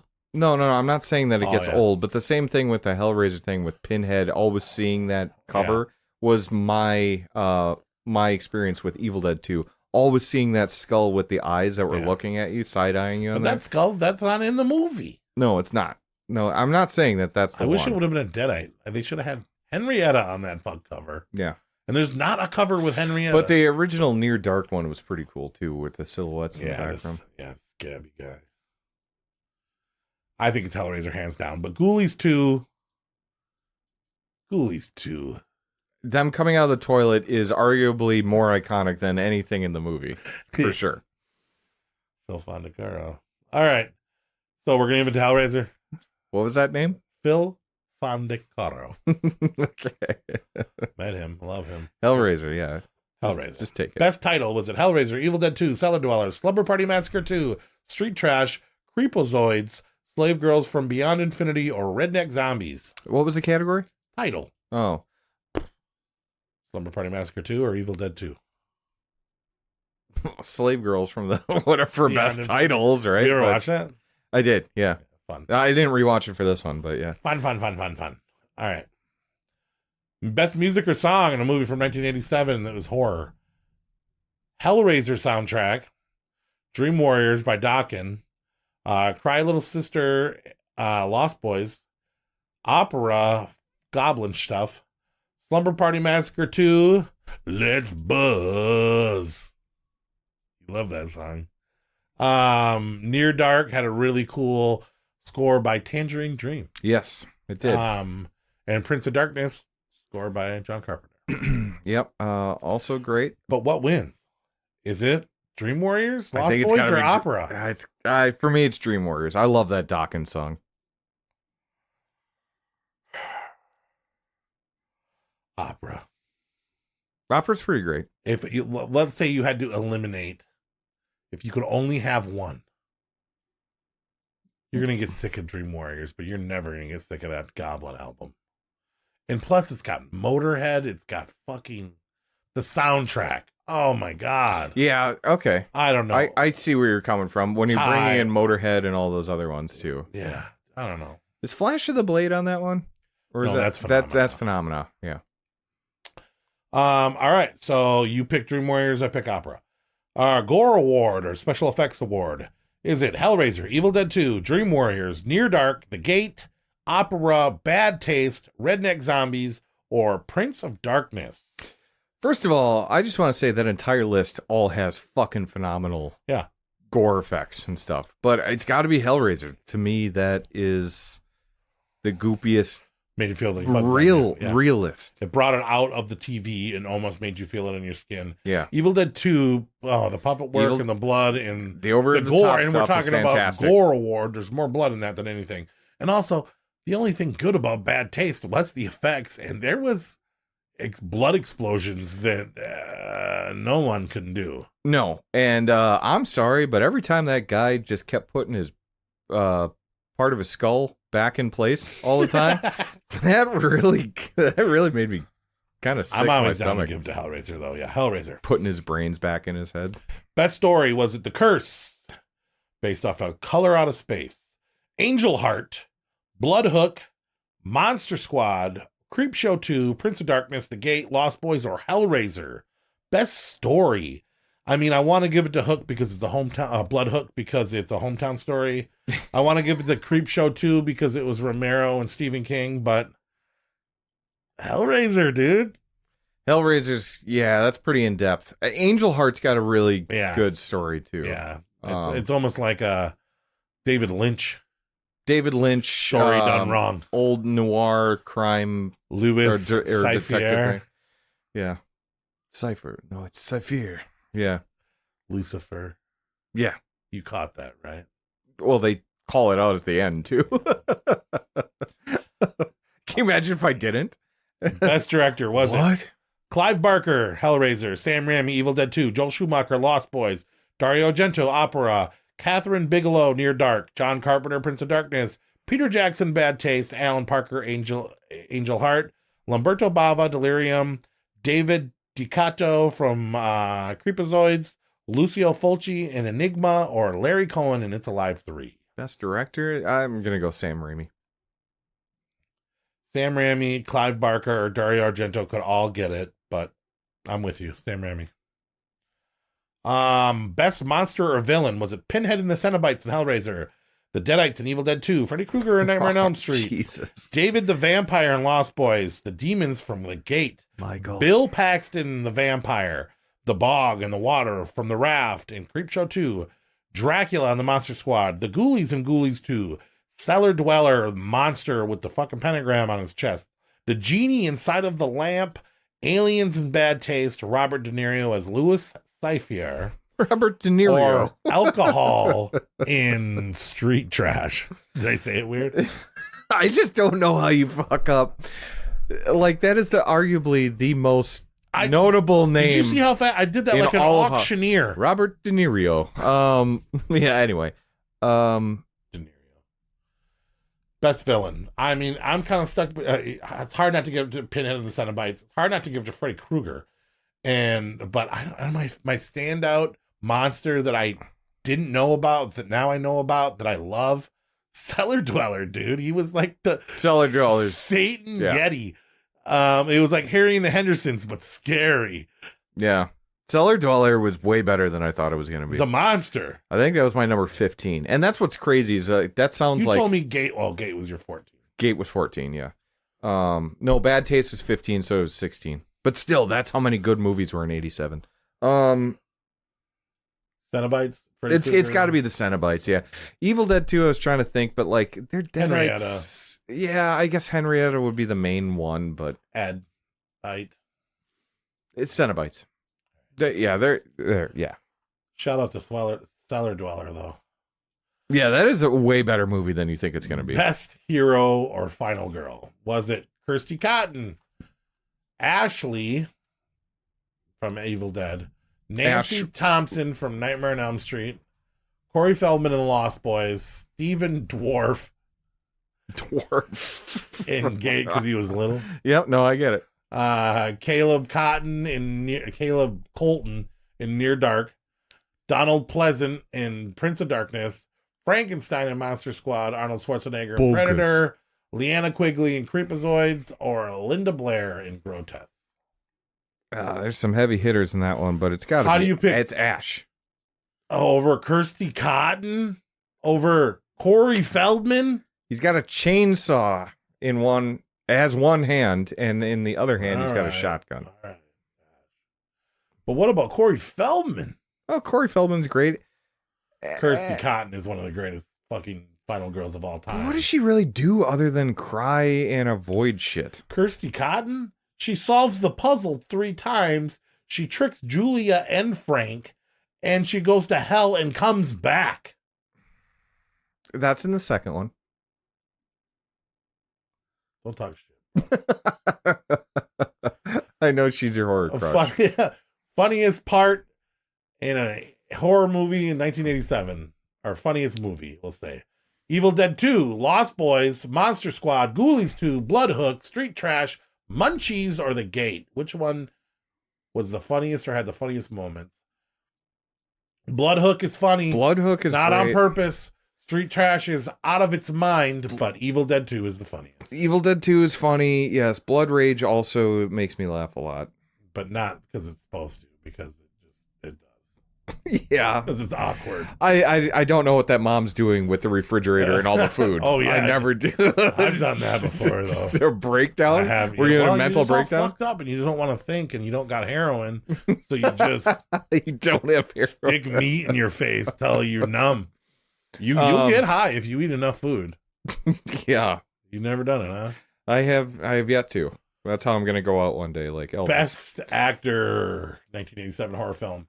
Doug Bradley, Bruce Campbell, Robert Englund, Kiefer Sutherland, Bill Paxton, Arnold Schwarzenegger, Mickey Rourke, Michael Moriarty, or Phil Fondacaro. Doug Bradley wasn't in the movie enough. No. Bruce Campbell, Arnold Schwarzenegger, if we're counting Predator. But I'm not counting Predator. Phil Fondacaro. What? Really? Over Bruce Campbell. I was going to say over Bruce Campbell.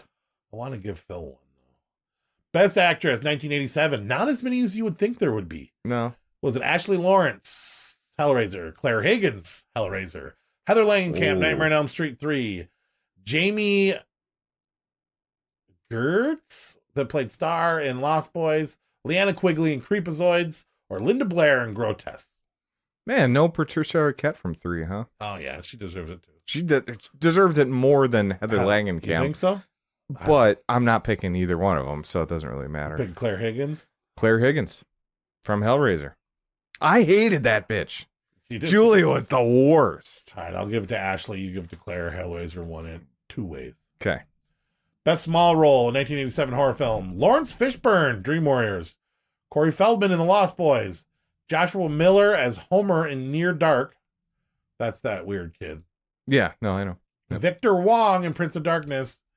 Tom Sovereignty in oh my God. Tom Savini. Tom Sovereignteen. It auto-corrected. It fucked up. Tom Sovereignteen. Only said his name 200 Jeffrey times Combs on this in Cellar podcast. Dweller, or George Clooney in Return to Horror High. It's not George Clooney. No, it's not. It would be Jeffrey Combs in the opening scene. Fuck Corey Feldman, dude. Yeah, no, it's Corey Feldman. That's the one. I was trying Corey to think. Feldman? I was like, I know you hit one right on the head. It was Corey Feldman. Yeah. All right. Lawrence Fishburne was cool one. But then do you also lump it? Can we get both Corys for that category? Corey, yeah. Well, Corey Haim was like a main character, and the Frog Brothers were kind of side, but I guess Corey Haim was almost billed. No, Corey. second. Yeah, Corey Feldman's the best though. Fuck that other Frog Brother. Yeah, whoever he is. Yeah, wherever he went, whatever happened to him. Well, they're still making movies, unfortunately, in the Lost Boys universe. I got like the 4-movie box set. Oh no! Best kill. I only picked 4. Hellraiser, when they tore his soul apart. The Jesus wept thing at the end. When Frank got his ass tore off while he was dressed up as his brother. Yeah. Evil Dead, girlfriend shovel decapitation. What was the best kill in there? Or no, when the guy was stuck in Henrietta's and the blood was shooting out and she was holding on to his when feet. he's down in the trapdoor. Yeah, I think that would be the best kill from the movie. A Nightmare on Elm Street TV head smash. That's my favorite. But you like the puppet one. Yeah, the puppet one that still freaks me out. Otherwise, Lost Boys, Death by Stereo Vampire. You know what? I'm gonna give it to Nightmare with that one. The TV head smash or the puppet? Even though the Jesus Wept one is probably, but we've been giving a lot to Hellraiser. That's what I'm saying. It should have been number 1, bro. No, I stand by it. Crush, 1987. Ashley Lawrence, Heather Langenkamp, Patricia Arquette, Star, opera singer in opera, Kiefer Sutherland, May and Near Dark, Driller Killer and Slumber Party Massacre 2. Got some guys in this one. The girl from Delirium, Leanna Quigley and Creepazoids, Linda Blair and Grotesque, or both of the slave girls from Infinity. Can't believe you didn't put Louise Lasser, the crazy mom from Blood Rage. Yuck. Her boobs are pouring out when she was going. The most attractive performance is probably Star in Lost Boys. Yeah. But Leanna Quigley's shower scene, unnecessary as it may be, it was really something. But Ashley Lawrence for me. Ashley Lawrence would be a good one. I'm surprised you didn't put what's her face down from Near Dark. I did, May. Oh, May. Oh, okay. You had May on there. Yeah, I think May's kind of cute. Yeah. Okay, you can have her. Cool. Blood transfuter. See if it works. That's fine. Because look, if I got to spend my days, it won't fix her from being a bitch. She was not a bitch. She was very nice. She was very nice to him. She turned him into a vampire. Yeah, but only because she and really then, liked him. Made her hang out with her loser fucking family. Now her friends. It was uncool. Not great. It was uncool. Can't pick your family. I ain't crushing on no girl got friends like that. She got bad friends. She got to go. Yeah, she got to go. Best ending was it Hellraiser, Evil Dead 2, Opera, Near Dark, Creepshow 2, Monster Squad, or Angel Heart. Maybe I'm crazy. Oh, you think that had the best end? I don't know, man. Evil Dead 2 with the Army of Darkness shit. Yeah, okay. Cool. How that ends. Yeah. Opera with the crows eating out the eyes. And honestly, Angel Heart, when he realizes that he didn't have sex with her and he tore her soul apart. Wait, wasn't that his daughter, though, too? And then there's more to it, that. Yeah. That's pretty crazy. Angel Heart. Yeah. Maybe Angel Heart, dude. Angel Heart's got a banger ending, yeah. It's better than the movie drags sometimes. It does. It's a little long for me. Yep. Most savage scene, was it the ending of Hellraiser? Ash in the shed fucking up his dead girlfriend with a chainsaw. The car drag in Creepshow 2, the blood hook leech feed, the Silent Night, Deadly Night, Part 2, I don't know, a bunch of them. one of the rape scenes. Mickey Rourke sex scene. Realization. Street trash rape. Redneck zombie effects. Or the video violence videos. I mean, street trash rape was not uncomfortable. Great. Yeah. Well, also video violence. Did you watch video violence? I didn't rewatch it for this one, but I've seen it before. It's basically Faces of Death. Yeah. I mean, yeah. Like it some is. guys at a video store. Now that it's all fake. Yeah. Yeah. I don't know. That was a hard one, but yeah, street trash. Let's say street trash. That's a savagely. Yeah, I'm surprised that didn't make our list, but I'm not. Really? Uncle Lloyd said it's trash, so I'm with him.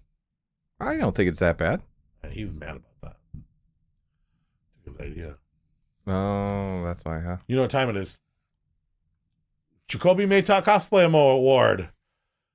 Would you like to see him dressed up as Cenobites, Deadites, Freddy Krueger, David, he's already done it, douchey Dracula from Monster Squad, so just like any cellar dweller, Bad Taste Alien, or Mary Lou from Hello Bad Mary Taste Lou. Alien would be interesting. Those were kind of interesting. They look like fat Cenobite. His name's Butterball.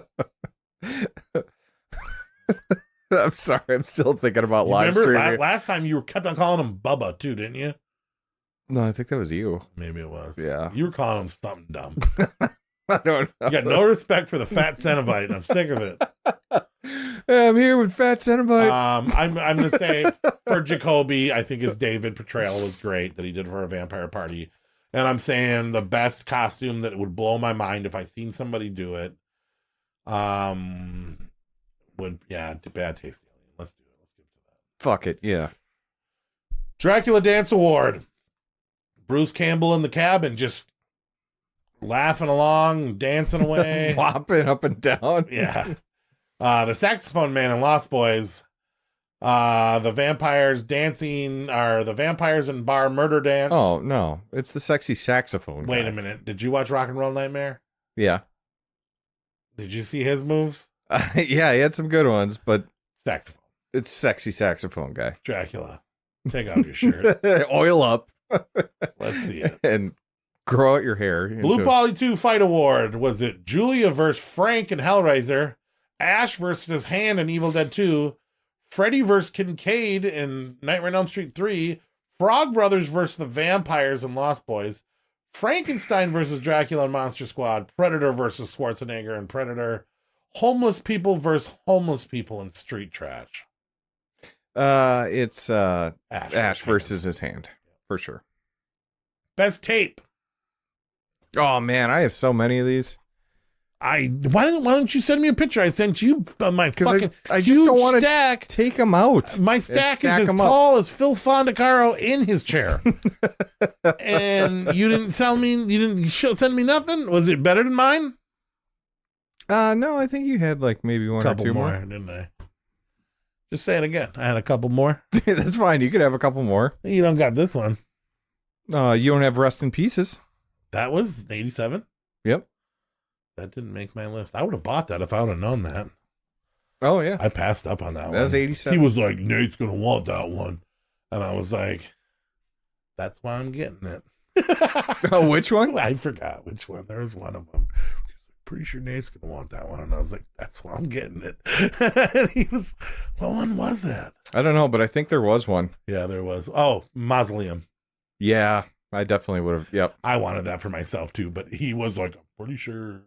I was thinking Nate was going to get that one. And I was like, I went to a good home. Well, who's here at, I was there 7 minutes after he opened for that drop. Well, I work. I sleep and I woke up out of that. I would have too. I woke up out of that. I would have been there right as he was opening the door to get Mausoleum. But great. I'm glad it went to a good home. Yeah. Someone that's going to appreciate it. I'm never going to watch it again. Fucking stupid movie. It's not stupid. That fucking... You enjoy it. That fucking yard keeper. Anyways. Next episode. Nope. Yeah, nope. Yep. Next movie coming out that's a big deal that we're going to talk about if we think it's going to be good or not. Hookum. The guy that did Oddity. Hookum. There's only one O in it. Hookum would be what an owl would say. Adam Snot and Hookum. Scott. Adam Scott. No, I don't know. I didn't like Oddity. I'm gonna be honest. I remember when we ranked it on our year. You keep on changing me. Well, it's because you keep bopping around. I'm getting excited. We're almost fucking done. Okay. But hey, I didn't like Oddity, and I didn't like his film before that. This one looks a lot better. I think that it does. I think this guy's gonna grow into really something. I think he's gonna be a notable director in about 6 years. But I think it's gonna be good. I'm undecided. Like people are. There's a lot of hype coming now too. There is. And does the hype make you think it's going to be better? Or I think not? the hype's mostly around like Adam Scott's in a horror movie. Well, in that picture of that bunny, I don't really care about what's him up that with much. this bunny character that everybody keeps showing? It doesn't look It scary. honestly looks like a creepy pasta thing. You know what I mean? It looks like a Donnie Darko ripoff. Yeah. I don't know. I don't. I think that thing's going to be a flash of an image. I don't think it's going to be as good gonna... as everybody's saying it's going to be, but I think it's going to be good. I don't think it's going to be great. I think it's going to be good. I agree with you, though. The previous movies he's made, I've been lukewarm on. So I thought you liked Oddity. I liked Oddity, but it wasn't like great. Yeah, you know what I mean? There was some like good stuff, but it wasn't a 5-star film. Are you sure it's not Hookum? It's Hookum. Hookum. Okay. Well, Hookum. And then what are we doing for our next episode? More importantly, me and you going? We're going to prom. That's right. Prom night franchise. We got dates to prom. 5 minutes. Should we bring back our Malignant skit where I kill you at prom? Yeah. Go back to prom. I actually take her to prom. Kill her. Or maybe we get some dates. Oh, we'll get some dates. Maybe we should get some dates. Yep. Either that or we're going to go to prom stag. I don't know. We'll figure it out. But you were like, have you started watching them yet? And I was like, no. And then now I'm in 2 and I'm a little worried. These movies might suck. Yeah, I haven't seen past 2. I really like 2, but I haven't seen 3, 4, and I think I saw the original or the remake. Yeah. We'll see. We'll see. I don't know. Let's not give away too much. What else? 2 is great. Yeah, I like 2. I mean, it's good. It's the art in 1's really good.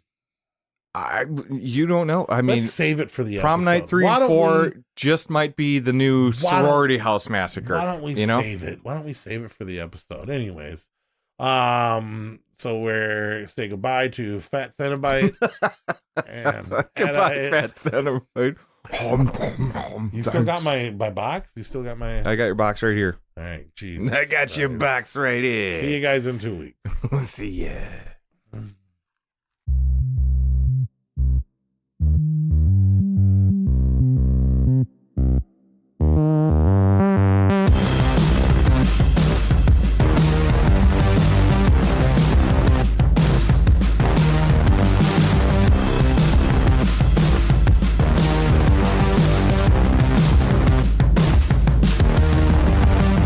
Hey, whoa, this isn't even my room. These aren't even my pants. Yeah. This isn't, hold on. Like, I think you're looking for Cory.